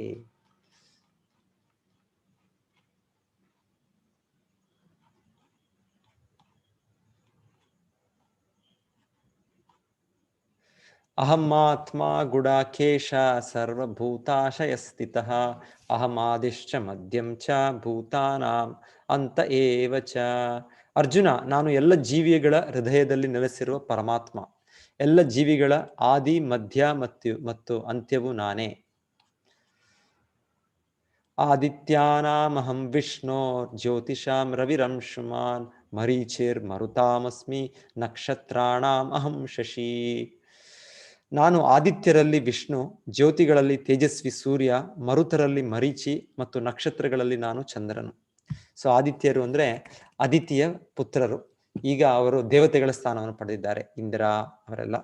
ಸೊ ಅದರಲ್ಲಿ ವಾಮನದೇವ ಈ ಆದಿತ್ಯ ಮಗನಾಗಿ ಹುಟ್ಟು ಬಂದದ್ದು. ಸೊ ಅವರು ಪ್ರಾಧಾನ್ಯವಾದವರು. ಸೊ ಹಾಗೆ ಕೃಷ್ಣ ಹೇಳ್ತಾ ಇರೋದು ಆ ಆದಿತ್ಯರಲ್ಲಿ ಆ ವಾಮನದೇವ, ವಿಷ್ಣು ವಾಮನದೇವ, ಅದು ನಾನು ಅಂತ. ಜ್ಯೋತಿಗಳಲ್ಲಿ ಎಲ್ಲ ಜ್ಯೋತಿ ಕೊಡೋ ಗ್ರಹಗಳು, ನಕ್ಷತ್ರಗಳಲ್ಲಿ ಸೂರ್ಯ ಪ್ರಧಾನವಾದದ್ದು. ಸೊ ಕೃಷ್ಣ ಹೇಳೋದು ಅದು ನಾನು ಸೂರ್ಯ. ಅಂದ್ರೆ ಇದು ನಾನು ಅಂತ ಕೃಷ್ಣ ಹೇಳೋದು ಒಂದು ರೀತಿ. ಮರುತರಲ್ಲಿ ಮರೀಚಿ, ನಕ್ಷತ್ರಗಳಲ್ಲಿ ನಾನು ಚಂದ್ರನು. ಅಂದ್ರೆ ಇವೆಲ್ಲವೂ ಕೂಡ ಕೃಷ್ಣ ಶಕ್ತಿಯೇ. ಸೂರ್ಯ ಆಗ್ಬೋದು, ಚಂದ್ರ ಆಗ್ಬೋದು, ಇದು ಕೃಷ್ಣ ಭೌತಿಕ ಶಕ್ತಿ ಅಂತ ನಾವು 7ನೇ ಅಧ್ಯಾಯದಲ್ಲಿ ಕೇಳಿದ್ದು. ಈ ಭೂಮಿ, ನೀರು, ಗಾಳಿ, ಪಂಚಭೂತಗಳೇನು, ಇದು ಕೃಷ್ಣ ಶಕ್ತಿ. ಸೊ ಹಾಗೆ ಅವನ ಸೃಷ್ಟಿಯ ಯಾವ ಭಾಗವೂ ಕೂಡ ಕೃಷ್ಣ ಅದು ನಾನು ಅಂತ ಹೇಳ್ಬೋದು. ಹೇಗೆ ನಾನು ನನ್ನ ಈ ದೇಹದ ಭಾಗವಾದ ಕೈಯನ್ನು ನಾನು ಅಂತ ಹೇಳ್ತೇನೆ, ಅದೇ ರೀತಿಯಲ್ಲಿ ನನ್ನ ಕಾಲನ್ನು ಅದು ನಾನು ಅಂತ ಹೇಳ್ತೇನೆ. ನನ್ನ ಒಂದು ತಲೆಯನ್ನು ತೋರಿಸಿ ಅದು ನಾನು ಅಂತ ಹೇಳ್ತೇನೆ. ಅಂದ್ರೆ ಇದು ನನ್ನ ದೇಹಕ್ಕೆ ಭಾಗವಾಗೋದ್ರಿಂದ ನಾನು ಹೇಳ್ಬೋದು ಅದು ನಾನು ಅಂತ. ಸೊ ಹಾಗೆ ಕೃಷ್ಣನು ಇಲ್ಲಿ ಅಧ್ಯಾಯದಲ್ಲಿ ಈ ಒಂದು ವಿಶಿಷ್ಟವಾದ ಒಂದು ವಸ್ತುಗಳು, ವಿಶಿಷ್ಟವಾದ ಒಂದು ವ್ಯಕ್ತಿಗಳು, ಅವರನ್ನು ಗುರುತಿಸ್ತಾ ಅವರನ್ನು ಅದು ನಾನು. ಯಾಕಂದ್ರೆ ಒಬ್ಬರು ವ್ಯಕ್ತಿ ಒಂದೊಂದು ಶೈಲಿಯಲ್ಲಿ ಒಂದು ಪ್ರಾಮುಖ್ಯರಿರ್ತಾರೆ. ಒಂದು ಶಕ್ತಿಯಲ್ಲಿ, ಒಬ್ಬರು ಬುದ್ಧಿಯಲ್ಲಿ, ಒಬ್ಬರು ಸೌಂದರ್ಯದಲ್ಲಿ, ಇನ್ನೊಂದು ರೀತಿಯಲ್ಲಿ ಇರ್ತಾರೆ. ಸೊ ಕೃಷ್ಣನು ಇಲ್ಲಿ ಈ ಅಧ್ಯಾಯದಲ್ಲಿ ಇದೆಲ್ಲ ನನ್ನ ವಿಭೂತಿಗಳು, ಇದರಿಂದ ನನ್ನ ಒಂದು ಸೂಚನೆ ಸಿಗ್ಬೋದು ನಿನಗೆ ಅಂತ ಅರ್ಜುನ ಅಂತ ನಮಗೆ ತಿಳಿಸ್ಕೊಡ್ತಾ ಇರೋದು. ಕೃಷ್ಣನ ಎಷ್ಟು ದೊಡ್ಡವ ಕೃಷ್ಣನು ಅಂತ ನಾವು ಹೇಳ್ತೇವೆ, ಗಾಡ್ ಈಸ್ ಗ್ರೇಟ್ ಅಂತ. ಆದ್ರೆ ಎಷ್ಟು ಭಗವಂತನು ದೊಡ್ಡವ ಅನ್ನೋದು ಕೆಲವು ವಿಷಯಗಳು ನಮಗೆ ಇಲ್ಲಿ ಭಗವಂತನು ನಾವು ನೋಡಿದಾಗ, ಒಂದು ವಸ್ತುಗಳು, ಒಂದು ವ್ಯಕ್ತಿಗಳು, ದೇವತೆಗಳು, ನಾವು ಒಂದು ಅಚ್ಚರಿ ಆಗ್ತೇವೆ. ಸೊ ಕೃಷ್ಣನು ಆ ರೀತಿಯಲ್ಲಿ ಅವರ ಮೂಲಕ ನನ್ನ ಈ ಒಂದು ಇದನ್ನು ನೋಡಿ, ನನ್ನ ಶಕ್ತಿಯನ್ನು, ನನ್ನ ಒಂದು ಇದನ್ನು ಅಸ್ತಿತ್ವವನ್ನು ಅರ್ಥ ಮಾಡ್ಕೊಳ್ಳಿ ಅಂತ ಕೃಷ್ಣನು ಅದು ನಾನು ನಾನು ನಾನು ಅಂತ ಕೃಷ್ಣ ಹೇಳೋದು. ಇದು ಕೃಷ್ಣ ನಾನು ಅಂತ ಹೇಳೋದ್ರಿಂದ ಅವರು ಕೃಷ್ಣ ಆಗ್ಬಿಡ್ತಾರೆ ಅಂತಲ್ಲ, ಅದು ಅವರು ಕೃಷ್ಣ ಭಾಗ. ಹೇಗೆ ಒಂದು ನನ್ನ ಕೈ ಅಂತ ನಾನು ಅಂದಾಗ ಕೈ ನನ್ನ ಭಾಗ, ನನ್ನ ತಲೆ ಕೂದಲು ಅದು ನಾನು ಅಂದಾಗ ಕೂದಲು ನನ್ನ ಭಾಗ. ಸೊ ಆ ರೀತಿಯಲ್ಲಿ ಕೃಷ್ಣನು ಈ ಸಂಪೂರ್ಣ ವಿಶ್ವದ ಒಂದು ಯಾವ ವಸ್ತುನು, ಯಾವ ದೇವತೆಯೂ, ಯಾವ ವ್ಯಕ್ತಿನೂ ಅದು ನಾನು ಅಂತ ಕೃಷ್ಣ ಹೇಳೋದು ಕೃಷ್ಣನಿಗೆ ಅಧಿಕಾರ ಇದೆ. ವೇದಾನಾಂ ಸಾಮ ವೇದೋ ಅಸ್ಮಿ, ದೇವಾನಾಂ ಅಸ್ಮಿ ವಾಸವಃ, ಇಂದ್ರಿಯಾಣಾಂ ಮನಶ್ಚಾಸ್ಮಿ, ಭೂತಾನಾಂ ಅಸ್ಮಿ ಚೇತನ. ವೇದಗಳಲ್ಲಿ ನಾನು ಸಾಮವೇದ, ದೇವತೆಗಳಲ್ಲಿ ನಾನು ಸ್ವರ್ಗರಾಜನಾದ ಇಂದ್ರ, ಇಂದ್ರಿಯಗಳಲ್ಲಿ ನಾನು ಮನಸ್ಸು ಮತ್ತು ಜೀವಿಗಳಲ್ಲಿ ನಾನು ಚೇತನ. ರುದ್ರಾಣಾಂ ಶಂಕರಶ್ಚಾಸ್ಮಿ, ವಿತ್ತೇಶೋ ಯಕ್ಷ ರಾಕ್ಷಸಾಂ, ವಸೂನಾಂ ಪಾವಕಾಶ್ಚಾಸ್ಮಿ, ಮೇರು ಶಿಖರಿಣಾಮಹಂ. ರುದ್ರರಲ್ಲಿ ನಾನು ಶಿವ, 11 ರುದ್ರರಿದ್ದಾರೆ, ಶಿವನ ಎಷ್ಟೋ ರೂಪಗಳು, ಅದರಲ್ಲಿ ಶಿವ. ಯಕ್ಷ ರಾಕ್ಷಸರಲ್ಲಿ ನಾನು ಕುಬೇರ, ವಸುಗಳಲ್ಲಿ ನಾನು ಅಗ್ನಿ ಮತ್ತು ಪರ್ವತಗಳಲ್ಲಿ ನಾನು ಮೇರು. ಸೊ ಮೇರು ಪರ್ವತ ಅಂತ ನಾವು ಕೇಳಿರ್ತೇವೆ ಆ ಸಮುದ್ರ ಮಂಥನ ಮಾಡೋ ಸಮಯದಲ್ಲಿ. ಆಮೇಲೆ ಈ ಕುಬೇರರು ಅಂದ್ರೆ ಅವರು ಕೋಶಾಧಿಕಾರಿ, ಎಲ್ಲ ದೇವತೆಗಳ ಇದು ಟ್ರೆಷರರ್, ಅವ್ರು ಅವ್ರು ನೋಡ್ಕೊಳ್ತಾ ಇರೋದು. ಪುರೋದಸಾಂ ಚ ಮುಖ್ಯಂ ಮಾಂ ವಿದ್ಧಿ ಪಾರ್ಥ ಬೃಹಸ್ಪತಿಂ, ಸೇನಾನೀನಾಮಹಂ ಸ್ಕಂದಃ ಸರಸಾಮಸ್ಮಿ ಸಾಗರಃ. ಅರ್ಜುನನೇ, ಪುರೋಹಿತರಲ್ಲಿ ನಾನು ಮುಖ್ಯನಾದ ಬೃಹಸ್ಪತಿ ಎಂದು ತಿಳಿದುಕೋ, ಸೇನಾಧಿಪತಿಗಳಲ್ಲಿ ನಾನು ಕಾರ್ತಿಕೇಯ ಮತ್ತು ಸರಸ್ಸುಗಳಲ್ಲಿ ನಾನು ಸಾಗರ. ಮಹರ್ಷೀಣಾಂ ಭೃಗುರಹಂ ಗಿರಾಮಸ್ಮೈ ಏಕಮಕ್ಷರಂ, ಯಜ್ಞಾನಾಂ ಜಪಯಜ್ಞೋಸ್ಮಿ, ಸ್ಥಾವರಾಣಾಂ ಹಿಮಾಲಯ. ಮಹರ್ಷಿಗಳಲ್ಲಿ ನಾನು ಭೃಗು, ಕಂಪನಗಳಲ್ಲಿ ನಾನು ದಿವ್ಯ ಓಂಕಾರ, ಯಜ್ಞಗಳಲ್ಲಿ ನಾನು ಜಪಯಜ್ಞ, ಚಲಿಸದ ವಸ್ತುಗಳಲ್ಲಿ ನಾನು ಹಿಮಾಲಯ. ಸೊ ಈ ಓಂಕಾರ ಅಂತ ನಾವು ಹೇಳೋದು, ಆ ಓಂ ಅನ್ನೋದು ಮುಖ್ಯ ಪದ ವೇದಗಳಲ್ಲಿ. ಅದು ಭಗವಂತನ ಒಂದು ನಿರಾಕಾರ ಸ್ವರೂಪದ ಇದು ಅಷ್ಟೇ. ಅದು ಈ ರೆಪ್ರೆಸೆಂಟೇಷನ್ ಅಂತ ಹೇಳ್ತೇವೆ ಅಷ್ಟೇ, ಇನ್ನೇನು ಅಲ್ಲ. ಓಂಕಾರ ಅಂದ್ರೆ ಕೃಷ್ಣನ ಸೂಚನೆ. ಪ್ರಣವ ಸರ್ವ ವೇದೇಶು ಅಂತ 7ನೇ ಅಧ್ಯಾಯದಲ್ಲೂ ಕೃಷ್ಣ ಕೇಳ್ತೇವೆ ನಾವು. ಸೊ ಇಲ್ಲಿ ಮತ್ತೆ ಭಗವಂತನ ಹೇಳ್ತಾ ಇರೋದು ಗಿರಾಮಸ್ಮಿ ಏಕಮಕ್ಷರಂ. ಹಾಗೆ ಕೃಷ್ಣನ ಹೇಳ್ತಾ ಇರೋದು ಇಲ್ಲಿ ಎಲ್ಲ ಯಜ್ಞಗಳಲ್ಲಿ ಆ ಜಪಯಜ್ಞ ನಾನು. ಸೊ ನಾವು ಭಗವಂತನ ನಾಮವನ್ನು ಹೇಳೋದು ತುಂಬಾ ಒಂದು ತುಂಬಾ ಕಾನ್ಸಂಟ್ರೇಷನ್ ಇಂದ ನಾವು ಜಪಿಸೋ ವಿಧಾನ. ಸೊ ಕೃಷ್ಣ ಹೇಳೋದು ಎಲ್ಲ ಯಜ್ಞಗಳಲ್ಲಿ ಉತ್ತಮವಾದದ್ದು ಅಂತ. ಸೊ ಯಜ್ಞಾನಾಂ ಜಪಯಜ್ಞೋಸ್ಮಿ, ಅದು ಕೂಡ ಕೃಷ್ಣ ಇಲ್ಲಿ ಹೇಳ್ತಾ ಇದ್ದಾರೆ. ಸ್ಥಾವರಾಣಾಂ ಹಿಮಾಲಯ, ಎಲ್ಲ ಸ್ಥಾವರರು, ಎಲ್ಲ ಚಲಿಸದ ವಸ್ತುಗಳಲ್ಲಿ ಹಿಮಾಲಯ ಅದು ನಾನು ಅಂತ ಕೃಷ್ಣ ಹೇಳ್ತಾರೆ. ಹಿಮಾಲಯ, ಮೌಂಟ್ ಎವರೆಸ್ಟ್ ಅಷ್ಟು ದೊಡ್ಡದು. ಸೊ ಹೇಳ್ತಾರೆ ಇದೆಲ್ಲವೂ ಕೃಷ್ಣನ ಒಂದು ಶಕ್ತಿಯಿಂದ ಅದು ಅಸ್ತಿತ್ವದಲ್ಲಿದೆ. ಅಶ್ವತ್ಥಃ ಸರ್ವವೃಕ್ಷಾಣಾಂ ದೇವರ್ಷೀಣಾಂ ಚ ನಾರದಃ ಗಂಧರ್ವಾಣಾಂ ಚಿತ್ರರಥಃ ಸಿದ್ಧಾನಾಂ ಕಪಿಲೋ ಮುನಿಃ. ವೃಕ್ಷಗಳಲ್ಲಿ ನಾನು ಅಶ್ವತ್ಥ. ಸೊ ಅದು ಎಷ್ಟು ವಿಸ್ತಾರವಾಗಿದೆ, ಅದು ಅಷ್ಟು ದೊಡ್ಡದಾಗಿ. ದೇವಋಷಿಗಳಲ್ಲಿ ನಾನು ನಾರದ, ಗಂಧರ್ವರಲ್ಲಿ ನಾನು ಚಿತ್ರರಥ. ಸೊ ತುಂಬಾ ಒಳ್ಳೆ ಹಿಂಪಾಗಿ ಆಡುವ ಇವರು ಗಂಧರ್ವರು ಅಂದ್ರೆ, ಅದರಲ್ಲಿ ಚಿತ್ರರಥ. ಸಿದ್ಧಿ ಪಡೆದವರಲ್ಲಿ ನಾನು ಕಪಿಲಮುನಿ. ಕಪಿಲಮುನಿ ನೇರವಾಗಿ ಭಗವಂತನ ಒಂದು ಅವತಾರವೇ. ಉಚ್ಚೈಶ್ರವಸಂ ಅಶ್ವಾನಾಂ ವಿದ್ಧಿ ಮಾಮ ಅಮೃತೋಭವಂ ಉದ್ಭವಂ ಐರಾವತಂ ಗಜೇಂದ್ರಾಣಾಂ ನರಾಣಾಂ ಚ ನರಾಧಿಪಂ. ಅಶ್ವಗಳಲ್ಲಿ ನಾನು ಅಮೃತಕ್ಕಾಗಿ ಸಮುದ್ರವನ್ನು ಕಡೆದಾಗ ಉದ್ಭವವಾದ ಉಚ್ಚೈಶ್ರವಸ್ಸು ಮತ್ತು ಎಂದು ತಿಳಿ. ಗಜೇಂದ್ರರಲ್ಲಿ ನಾನು ಐರಾವತ, ಮನುಷ್ಯರಲ್ಲಿ ನಾನು ರಾಜ. ಸೊ ಆ ಸಮುದ್ರ ಮಂಥನ ಸಮಯದಲ್ಲಿ ಅಲ್ಲಿ ಬಂದ ಒಂದು ಕುದುರೆ, ಅದು ಬಲಿ ಮಹಾರಾಜರು ಸ್ವೀಕರಿಸ್ತಾರೆ. ಮತ್ತೆ ಅಲ್ಲಿ ಬಂದ ಒಂದು ಆನೆ, ಅದನ್ನು ಇಂದ್ರರು ಸ್ವೀಕರಿಸ್ತಾರೆ. ಅವರ ಹೆಸರು ಉಚ್ಚೈಶ್ರವ ಮತ್ತೆ ಗಜೇಂದ್ರ. ಅಲ್ಲಿ ಮನುಷ್ಯರಲ್ಲಿ ನಾನು ರಾಜ, ನರದೇವ ಅಂತಾನೆ ಹೇಳ್ತಾರೆ ರಾಜನಿಗೆ. ಆಯುಧಾನಾಮಹಂ ವಜ್ರಂ ಧೇನೂನಾಂ ಕಾಮಧುಕ್ ಪ್ರಜನಶ್ಚಾಸ್ಮಿ ಕಂದರ್ಪಃ ಸರ್ಪಾಣಾಂ ಅಸ್ಮಿ ವಾಸುಕಿಃ. ಆಯುಧಗಳಲ್ಲಿ ನಾನು ವಜ್ರಾಯುಧ, ಗೋವುಗಳಲ್ಲಿ ಸುರಭಿ, ಪ್ರಜೋತ್ಪತ್ತಿಗೆ ಕಾರಣಗಳಲ್ಲಿ ನಾನು ಕಂದರ್ಪ ಪ್ರೇಮ ದೇವತೆ, ಸರ್ಪಗಳಲ್ಲಿ ನಾನು ವಾಸುಕಿ. ಅನಂತಶ್ಚಾಸ್ಮಿ ನಾಗಾನಾಂ ವರುಣೋ ಯಾದಸಾಮಹಂ ಪಿತॄಣಾಂ ಅರ್ಯಮಾಶ್ಚಾಸ್ಮಿ ಯಮ ಸಂಯಮ ತಾಂ ಅಹಂ. ಬಹು ಹೆಡೆಗಳ ನಾಗರರಲ್ಲಿ ನಾನು ಅನಂತ, ಜಲವಾಸಿಗಳಲ್ಲಿ ನಾನು ವರುಣ ದೇವತೆ, ಪಿತೃಗಳಲ್ಲಿ ಅರ್ಯಮ ಮತ್ತು ಶಾಸನ ನಿರ್ವಹಿಸುವಲ್ಲಿ ನಾನು ಯಮ. ಸೊ ಯಮದಂಡ ಹೇಳ್ತಾರೆ, ಯಮನ ಅಧಿಕಾರ, ನ್ಯಾಯಾಧೀಶರು ಯಾರು ಕೂಡ ಅದನ್ನು ಬದಲು ಮಾಡೋಕ್ಕಾಗೋದಿಲ್ಲ. ಸೊ ಅದರ ಇದು ಕೂಡ ಅದು ನಾನು ಅಂತ ಕೃಷ್ಣ ಹೇಳ್ತಾರೆ. ಶಾಸನ ಕೊಡೋದಲ್ಲೆಲ್ಲದರಲ್ಲೂ ಯಮ ನಾನು ಅಂತ ಹೇಳ್ತಾ ಇದ್ದಾರೆ. ಪ್ರಹ್ಲಾದಾಶ್ಚಾಸ್ಮಿ ದೈತ್ಯಾನಾಂ ಕಾಲ ಕಲಯತಾಮಹಂ ಮೃಗಾಣಾಂ ಚ ಮೃಗೇಂದ್ರೋಹಂ ವೈನತೇಯಶ್ಚ ಪಕ್ಷಿಣಾಂ. ದೈತ್ಯರಲ್ಲಿ ನಾನು ಭಕ್ತ ಪ್ರಹ್ಲಾದ, ಕ್ಷಯವನ್ನುಂಟು ಮಾಡುವವರಲ್ಲಿ ನಾನು ಕಾಲ, ಪ್ರಾಣಿಗಳಲ್ಲಿ ನಾನು ಸಿಂಹ ಮತ್ತು ಪಕ್ಷಿಗಳಲ್ಲಿ ನಾನು ಗರುಡ. ಅಂದ್ರೆ ಎಲ್ಲ ಪ್ರಾಣಿಗಳಲ್ಲಿ ಸಿಂಹ ಅಂತ ಹೇಳೋದು ನಾವು ಅಷ್ಟು ಒಂದು ಬಲಿಷ್ಠವಾದ ಪ್ರಾಣಿ ಅಂತ. ಸೊ ಕೃಷ್ಣ ಹೇಳೋದು ಅದು ನಾನು. ಸೊ ಕೃಷ್ಣನು ಸಿಂಹ ಅಂತಲ್ಲ, ಕೃಷ್ಣನ ಶಕ್ತಿ ಒಂದು ನಿರೂಪಣೆ, ಒಂದು ನಾವು ಅರ್ಥ ಮಾಡ್ಕೊಳ್ಳಿಕ್ಕೆ ಒಂದು ಇದು ಅಷ್ಟೇ. ಎಷ್ಟೋ ಒಂದು ಶೌರ್ಯ, ಆ ಶೌರ್ಯ ಭಾವ ಅನ್ನೋದು ಹೇಗಿರುತ್ತೆ, ಅಟ್ಯಾಕ್ ಮಾಡೋದು ಅದು. ಸೊ ಆ ರೀತಿ ಎಲ್ಲ ಇದಕ್ಕೆ ನೋಡ್ಬೋದು ನಾವು ಅಷ್ಟೇ. ದೈತ್ಯರಲ್ಲಿ ನಾನು ಭಕ್ತ ಪ್ರಹ್ಲಾದ, ಕ್ಷಯವನ್ನುಂಟು ಮಾಡುವವರಲ್ಲಿ ನಾನು ಕಾಲ, ಪ್ರಾಣಿಗಳಲ್ಲಿ ನಾನು ಸಿಂಹ ಮತ್ತು ಪಕ್ಷಿಗಳಲ್ಲಿ ನಾನು ಗರುಡ. ಪವನಃ ಪವತಾಂ ಅಸ್ಮಿ ರಾಮಃ ಶಸ್ತ್ರಭೃತಾಮಹಂ ಋಷಾಣಾಂ ಜಷಾಣಾಂ ಮಕರಶ್ಚಾಸ್ಮಿ ಶ್ರೋತ್ರಸ್ ಸಾಂ ಅಸ್ಮಿ ಜಾಹ್ನವೀ. ಪರಿಶುದ್ಧಗೊಳಿಸುವವರಲ್ಲಿ ನಾನು ವಾಯು, ಶಸ್ತ್ರಧಾರಿಗಳಲ್ಲಿ ನಾನು ರಾಮ, ಮೀನುಗಳಲ್ಲಿ ನಾನು ಮಕರ ಮತ್ತು ಹರಿಯುವ ನದಿಗಳಲ್ಲಿ ಗಂಗಾ ನದಿ. ಆಕ್ಚುಲಿ ಇದ್ರ ಬಗ್ಗೆ ಒಂದು ಚಿಕ್ಕ ಇದಿದೆ, ಒಂದು ಸ್ಲೈಡ್ಸ್ ತರ ಇದೆ, ಅದು ಕ್ಲಾಸ್ ನಾನು ತೋರಿಸ್ತೀನಿ. ತುಂಬಾ ಚೆನ್ನಾಗಿ ಆ ಚಿತ್ರಗಳಿದೆ.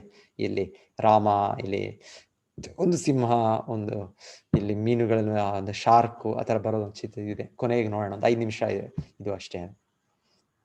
ಇಂಗ್ಲಿಷ್ನಲ್ಲಿದೆ, ಆದರೆ ಚೆನ್ನಾಗಿದೆ. ನಾವು ಇದನ್ನ ನೋಡ್ಲಿಕ್ಕೂ ಅವ್ರು ಹೇಳ್ತಾ ಇದ್ದಾರೆ ಶಬ್ದಗಳು, ಆದರೆ ಏನೇನು ಕೃಷ್ಣ ಇಲ್ಲಿ ಹೇಳೋದು ನಾನು ಅನ್ನೋದಕ್ಕೆ ಚೆನ್ನಾಗಿ ತೋರಿಸಿದ್ದಾರೆ.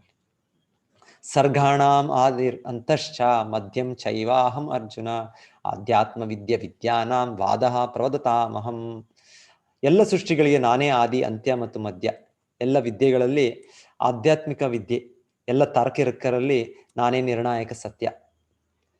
ಅರ್ಜುನ, ಎಲ್ಲ ಸೃಷ್ಟಿಗಳಿಗೆ ನಾನೇ ಆದಿ, ಅಂತ್ಯ ಮತ್ತು ಮಧ್ಯ. ಎಲ್ಲ ವಿದ್ಯೆಗಳಲ್ಲಿ ನಾನು ಆಧ್ಯಾತ್ಮ ವಿದ್ಯೆ, ಎಲ್ಲ ತಾರ್ಕಿಗಳಲ್ಲಿ ನಾನೇ ನಿರ್ಣಯಾತ್ಮಕ ಸತ್ಯ. ಓಕೆ, ಆಯ್ತು. ಅಕ್ಷರಗಳಲ್ಲಿ ನಾನು ಆ, ಸಮಾಸಗಳಲ್ಲಿ ದ್ವಂದ್ವ ಸಮಾಸ, ನಾನೇ ಅಕ್ಷಯವಾದ ಕಾಲ, ಸೃಷ್ಟಿಕರ್ತರಲ್ಲಿ ನಾನು ಬ್ರಹ್ಮ.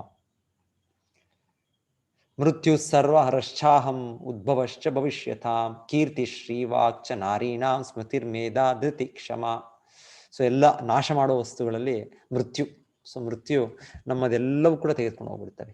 ನಮ್ಮ ದೇಹ, ನಮ್ಮ ನಮಗೆ ಸೇರಿದ್ದು, ನನ್ನದು ಅನ್ನೋದು ಅಂತ ಪ್ರತಿಯೊಂದು ಕೂಡ ನಾವಿಲ್ಲಿ ಬಿಟ್ಟು ಹೋಗ್ಬೇಕಾಗತ್ತೆ. ಸೊ ಹಾಗೆ ಕೃಷ್ಣ ಹೇಳೋದು, ಆ ಮೃತ್ಯು ಕೂಡ ಅದು ನನ್ನ ಸ್ವರೂಪವೇ, ಅದು ನಾನೇ ಅಂತ ಕೃಷ್ಣ ಹೇಳೋದು. ಸೊ ಹೇಳ್ತಾರೆ, ಭಕ್ತರಾದವರು ನಾವು ಕೃಷ್ಣನನ್ನು ನಾವು ಜೀವಂತವಾಗಿರೋದು ನೋಡ್ಬೇಕು. ನಾವು ಭಗವಂತ ನೋಡ್ಬೋದು. ಈ ರೀತಿಯಲ್ಲಿ ಭಗವಂತನ ಹೇಳ್ತಾ ಇದ್ದಾನೆ. ಈ ರೀತಿ ಎಷ್ಟೋ ವಸ್ತುಗಳಲ್ಲಿ ನೋಡಿದಾಗ ಅದು ಕೃಷ್ಣನ ಒಂದು ಇದಾನೆ, ಕೃಷ್ಣ ಶಕ್ತಿಯೇ ಅದು, ಕೃಷ್ಣನ ಕೃಪೆಯಿಂದ ಇದು ಅಸ್ತಿತ್ವದಲ್ಲಿದೆ ಅಂತ ನಾವು ನೋಡ್ಬೋದು. ಕೃಷ್ಣನ ಆ ಬೆಳಕನ್ನು ನೋಡಿದಾಗ ಕೂಡ ಕೃಷ್ಣನ ನೆನೆಸ್ಬೋದು ನಾವು.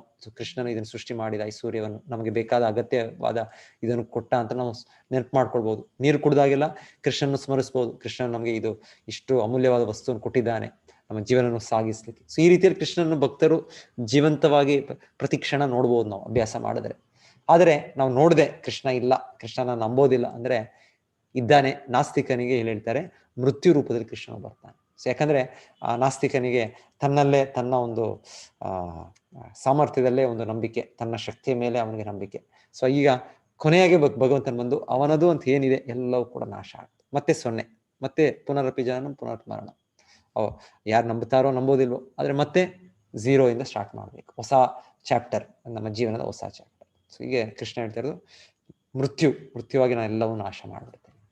ಅದು ಕೂಡ ಭಗವಂತನ ಇನ್ನೊಂದು ಸ್ವರೂಪ. ಸರ್ವಭಕ್ಷಕನಾದ ಮೃತ್ಯು ನಾನೇ. ಸಾಮವೇದದಲ್ಲಿನ ಸ್ತೋತ್ರಗಳಲ್ಲಿ ನಾನು ಬೃಹತ್ ಸಾಮ, ಕಾವ್ಯದಲ್ಲಿ ಗಾಯತ್ರಿ, ಮಾಸಗಳಲ್ಲಿ ನಾನು ಮಾರ್ಗಶಿರ ಮತ್ತು ಋತುಗಳಲ್ಲಿ ಕುಸುಮಾಕರವಾದ ವಸಂತ.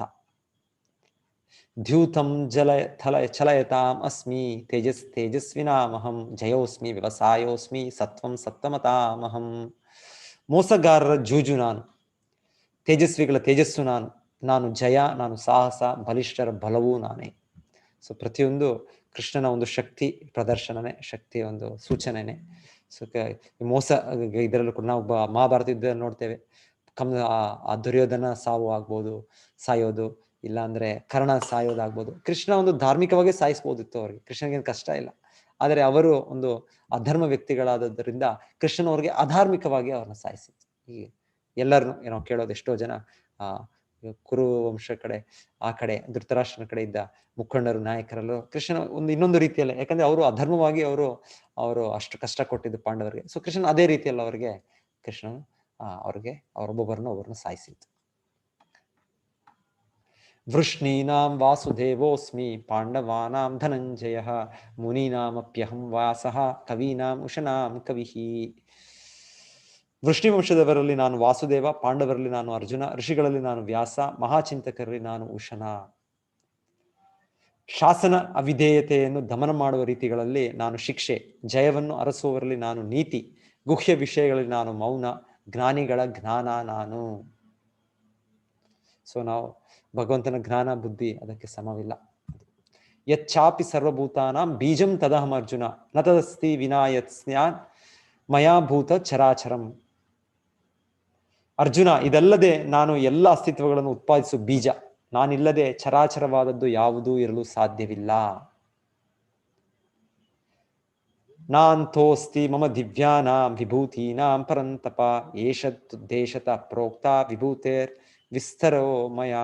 ಸೊ ಕೃಷ್ಣ ಹೇಳೋದು, ಎಷ್ಟು ಹೇಳಲಿ ಅರ್ಜುನ, ನಾನು ನನ್ನ ಈ ಒಂದು ದಿವ್ಯ ಸ್ಥಿತಿಯನ್ನು, ನನ್ನ ಶಕ್ತಿಗಳನ್ನು, ಸೊ ಅಂತ ಕೃಷ್ಣ ಹೇಳೋದು ಅದಕ್ಕೆ ಮಿತಿ ಇಲ್ಲ. ಕೃಷ್ಣ ಒಂದು ಅರ್ಜುನನಿಗೆ ಕುತೂಹಲತೆ ಇದೆ, ಅದನ್ನ ಒಂದು ಪೂರ್ತಿ ಮಾಡಲಿಕ್ಕೆ ಈ ರೀತಿಯಾಗಿ ಹೇಳೋದು.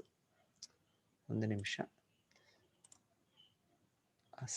PPT ಅದೆಲ್ಲೋ ಐತೆ ನಂದದು, ಒಂದು ನಿಮಿಷ. ಹರೇ ಕೃಷ್ಣ ಕೃಷ್ಣ ಕೃಷ್ಣ ಹರೇ ಹರೇ, ಹರೇ ರಾಮ ರಾಮ ರಾಮ ಹರೇ ಹರೇ, ಹರೇ ಕೃಷ್ಣ ಕೃಷ್ಣ. ಓಕೆ, ಇಲ್ಲೇ ಇದೆ ಅದು. ಸೊ ಇದೊಂದು ಚಾರ್ಟ್ ಕೃಷ್ಣ ಇಲ್ಲಿ ಹೇಳೋದು, ಯಾವುದರಲ್ಲಿ ನಾನು ಏನು ಅಂತ. ಸೊ ಆ ರೀತಿಯಲ್ಲಿ ಕೃಷ್ಣನ ಸ್ಮರಿಸ್ಬೋದು, ನಾವು ಕೃಷ್ಣ ನೆನೆಸ್ಬೋದು. ಆ ರೀತಿ ಕೃಷ್ಣ ಇಲ್ಲಿ ನಮಗೆ ಹೇಳ್ತಾ ಇರೋದು. ಅರ್ಜುನ, ಇದಲ್ಲದೆ ನಾನು ಎಲ್ಲ ಅಸ್ತಿತ್ವಗಳನ್ನು ಉತ್ಪಾದಿಸುವ ಬೀಜ, ನಾನಿಲ್ಲದೆ ಚರಾಚರವಾದದ್ದು ಯಾವುದೂ ಇರಲು ಸಾಧ್ಯವಿಲ್ಲ. ಶತ್ರು ವಿಜೇತನಾದ ಅರ್ಜುನನೇ, ನನ್ನ ದೈವಿ ಅಭಿವ್ಯಕ್ತಿಗಳಿಗೆ ಕೊನೆಯೇ ಇಲ್ಲ. ನಾನು ನಿನಗೆ ಹೇಳಿರುವುದು ನನ್ನ ಅನಂತ ಸಿರಿಗಳ ಒಂದು ಸೂಚನೆಯಷ್ಟೇ.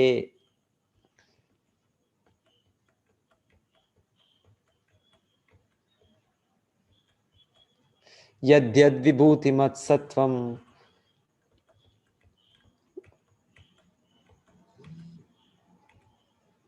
ಶ್ರೀಮದ್ ಊರ್ಜಿತಂ ಏವ ವಾ ತತ್ತದೇವಾವಗಚ್ಚತ್ವಂ ಮಮ ತೇಜೋ ಅಂಶ ಸಂಭವಂ. ಎಲ್ಲ ಶ್ರೀಮಂತವಾದ, ಸುಂದರವಾದ ಮತ್ತು ಉಜ್ವಲವಾದ ಸೃಷ್ಟಿಗಳು ನನ್ನ ವೈಭವದ ಒಂದು ಕಿಡಿಯಿಂದ ಮೂಡಿ ಬಂದಿದೆ ಎಂದು ತಿಳಿ. ಕೃಷ್ಣ ಹೇಳ್ತಾರೆ ಎಲ್ಲವೂ ನನ್ನ ಒಂದು ಕಿಡಿ, ನನ್ನ ಒಂದು ಅಂಶ. ಆಕ್ಚುಲಿ ಕೃಷ್ಣನ ಒಂದು ವಿಸ್ತರಣೆ ಬಲರಾಮ ವಿಸ್ತರಣೆ, ಚತುರ್ಭುಜ ಹೀಗೆ ಮತ್ತೆ ಮಹಾವಿಷ್ಣು ಬರೋದು. ಸೊ ಇದು ಭಗವಂತನ ಒಂದು ಅಂಶ. ಸೊ ಆ ಅಂಶ ಮಹಾವಿಷ್ಣುವಿಂದ ಅಂಶ ಪರಮಾತ್ಮ. ಸೊ ಈ ಪರಮಾತ್ಮನ ಅಂಶದ ವ್ಯಕ್ತಿತ್ವದಿಂದ ಎಲ್ಲ ವಿಶ್ವವು ಪೋಷಣೆ ಆಗ್ತಾ ಇದೆ, ಸೃಷ್ಟಿ ಆಗ್ತಾ ಇದೆ, ಲಯ ಆಗ್ತಾ ಇದೆ. ಸೊ ಕೃಷ್ಣನ ಶಕ್ತಿ ಅನ್ನೋದು ಅಪರಿಮಿತವಾದದ್ದು. ಅದನ್ನು ನಾವು ಅದನ್ನ ಲೆಕ್ಕ ಮಾಡಲಿಕ್ಕೆ ಆಗಲ್ಲ ನಮಗೆ. ಸೊ ಹಾಗೆ ಕೃಷ್ಣ ಹೇಳ್ತಾರೆ, ನಾನು ಪರಮಾತ್ಮನಾಗಿ ಸರ್ವವ್ಯಾಪಕನಾಗಿ ಎಲ್ಲವನ್ನು ಪೋಷಣೆ ಮಾಡ್ತಾ ಇದ್ದೇನೆ, ಅದರ ಇದು ಲಯ ಮಾಡ್ತಾ ಇದ್ದೇನೆ. ಅಥವಾ ಬಹುನೈತೇನ ಕಿಂ ಜ್ಞಾತೇನ ತವ ಅರ್ಜುನ ವಿಷ್ಟಭ್ಯಾಹಮಿದಂ ಕೃತ್ಸ್ನಂ ಏಕಾಂಶೇನ ಸ್ಥಿತೋ ಜಗತ್. ಏಕಾಂಶ ಅರ್ಜುನ, ಈ ವಿವರವಾದ ಜ್ಞಾನದ ಅಗತ್ಯವೇನು? ನನ್ನ ಒಂದೇ ಅಂಶದಿಂದ ನಾನು ಇಡೀ ವಿಶ್ವವನ್ನು ವ್ಯಾಪಿಸಿ ಧರಿಸಿದ್ದೇನೆ. ಸೊ ಈ ಅಧ್ಯಾಯ ವಿಭೂತಿ ಯೋಗ ಅಧ್ಯಾಯ ಅನ್ನೋದು ಕೃಷ್ಣನ ಈ ವೈಭವಗಳು, ಕೃಷ್ಣನ ಒಂದು ಹಿರಿಮೆ ತೋರಿಸುವಂಥದ್ದು. ಭಗವಂತನು ಈ ಜಗತ್ತಿನಲ್ಲಿ ಹೇಗೆ ಅವನು ಪ್ರವೇಶಿಸಿ ಎಲ್ಲವನ್ನು ನಿಯಂತ್ರಿಸ್ತಾ ಇದ್ದಾನೆ, ಅವನ ಶಕ್ತಿಗಳ ಒಂದು ಪ್ರದರ್ಶನ ಈ ಜಗತ್ತಿನ ನಮಗೆ ಕೃಷ್ಣ ಒಂದು ಸೂಚನೆಯನ್ನು ಕೊಡ್ತಾ ಇರೋದು ಈ ಅಧ್ಯಾಯದಲ್ಲಿ. ಸೊ ಈ ಅಧ್ಯಾಯದಲ್ಲಿ ಮೊದಲಿಗೆ ಕೃಷ್ಣನು ದೇವತೆಗಳು ಕೂಡ ಅರ್ಥ ಮಾಡ್ಕೊಳಕ್ಕಾಗಲ್ಲ ಅಂತ ಪ್ರಾರಂಭ ಮಾಡಿದ್ದು. ನಂತರ ಆ 4 ಮುಖ್ಯ ಶ್ಲೋಕಗಳೇನಿದೆ ಅದು 8ರಿಂದ 11 ಅದು ಕೃಷ್ಣ ಹೇಳಿದ್ದು. ಮತ್ತೆ ಅರ್ಜುನನು ಈ ಭಗವದ್ಗೀತೆ ಯಥಾರ್ಥ ಅರ್ಥ ಮಾಡ್ಕೊಂಡಿದ್ದು, ಕೃಷ್ಣನ ದಿವ್ಯ ಸ್ಥಿತಿಯನ್ನು ಅರ್ಥ ಮಾಡ್ಕೊಂಡಿದ್ದು. ಮತ್ತೆ ಅರ್ಜುನನ ಪ್ರಾರ್ಥನೆ, ಅರ್ಜುನ ಇನ್ನು ಈ ಕೃಷ್ಣನು ಹೇಗೆ ಈ ಜಗತ್ತಿನಲ್ಲಿ ಕೃಷ್ಣನನ್ನು ಧ್ಯಾನಿಸ್ಬೋದು, ನಾವು ಹೇಗೆ ಅರ್ಥ ಮಾಡ್ಕೊಳ್ಬೋದು ಅನ್ನೋದಕ್ಕೆ ಕೃಷ್ಣನು ತನ್ನ ವಿಭೂತಿಗಳನ್ನು ವಿವರಿಸೋದು. ಸೊ ಈ ಅಧ್ಯಾಯದ ವಿಷಯಗಳಿವತ್ತು. ಸೊ ಒಂದು ಚಿಕ್ಕ ಅದು ವಿಡಿಯೋ ಹಾಕ್ತೇನೆ ನಾನು. ವಿಡಿಯೋ ಅಂದರೆ ಏನು ಕೃಷ್ಣ ನಾನು ಆದಿತ್ಯರಲ್ಲಿ ಆದಿತ್ಯರಲ್ಲಿ ನಾನು ವಿಷ್ಣು, ನಾನು ಎಲ್ಲ ಬೆಳಗಿಸೋ ವಸ್ತುಗಳಲ್ಲಿ ನಾನು ಸೂರ್ಯ, ನಾನು ಇದರಲ್ಲಿ ಈ ಮುನಿ, ಈ ಒಂದು ಹಿಮಾಲಯ, ಈ ಒಂದು ಗರುಡ ಅಂತಹ ರೀತಿಯಲ್ಲಿ ಅದೊಂದು 5 ನಿಮಿಷ ಇದು ಅಷ್ಟೇ. ಅದು ನೋಡೋಣ. ಅದು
ಓಕೆ ಇದೆ ಅನ್ಕೊಳ್ತೀನಿ. ಇದೆಲ್ಲ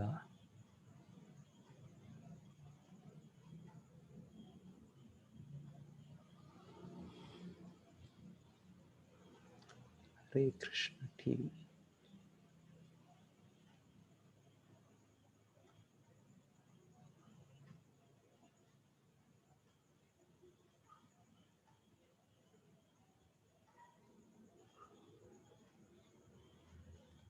ಇದು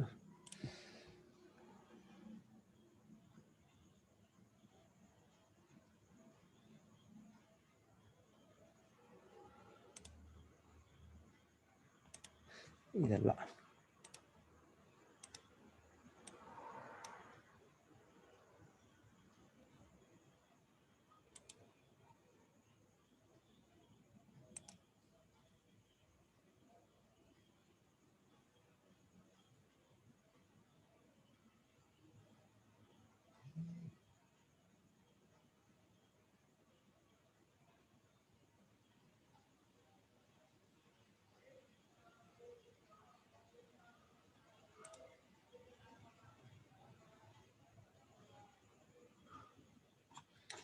ಮಿಸ್ ಆಯ್ತಿದ್ದು.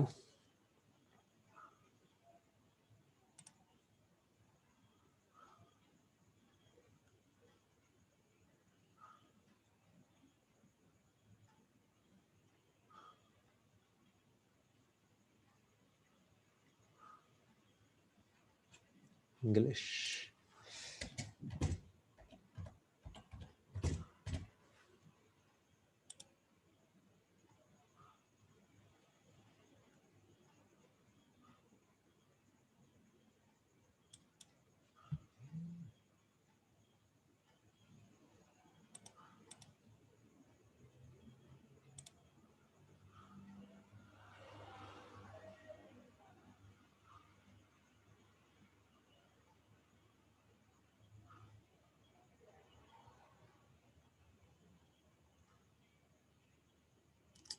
ಇದೆ. ಓಕೆ, ಹರೇ ಕೃಷ್ಣ ಮಾತಾಜಿ. ಕಾಣಿಸ್ತಿದೆ ಮಾತಾಜಿ?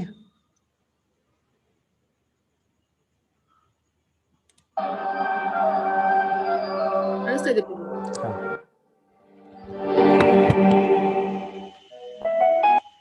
ಪ್ರಭುಜಿ. ಅದು ಫುಲ್ ಸ್ಕ್ರೀನ್ ಮಾಡ್ಬೋದು ಪ್ರಭುಜಿ. ಅದಕ್ಕೆ truthfulness, control of the senses, control of the mind, happiness and distress, birth, death,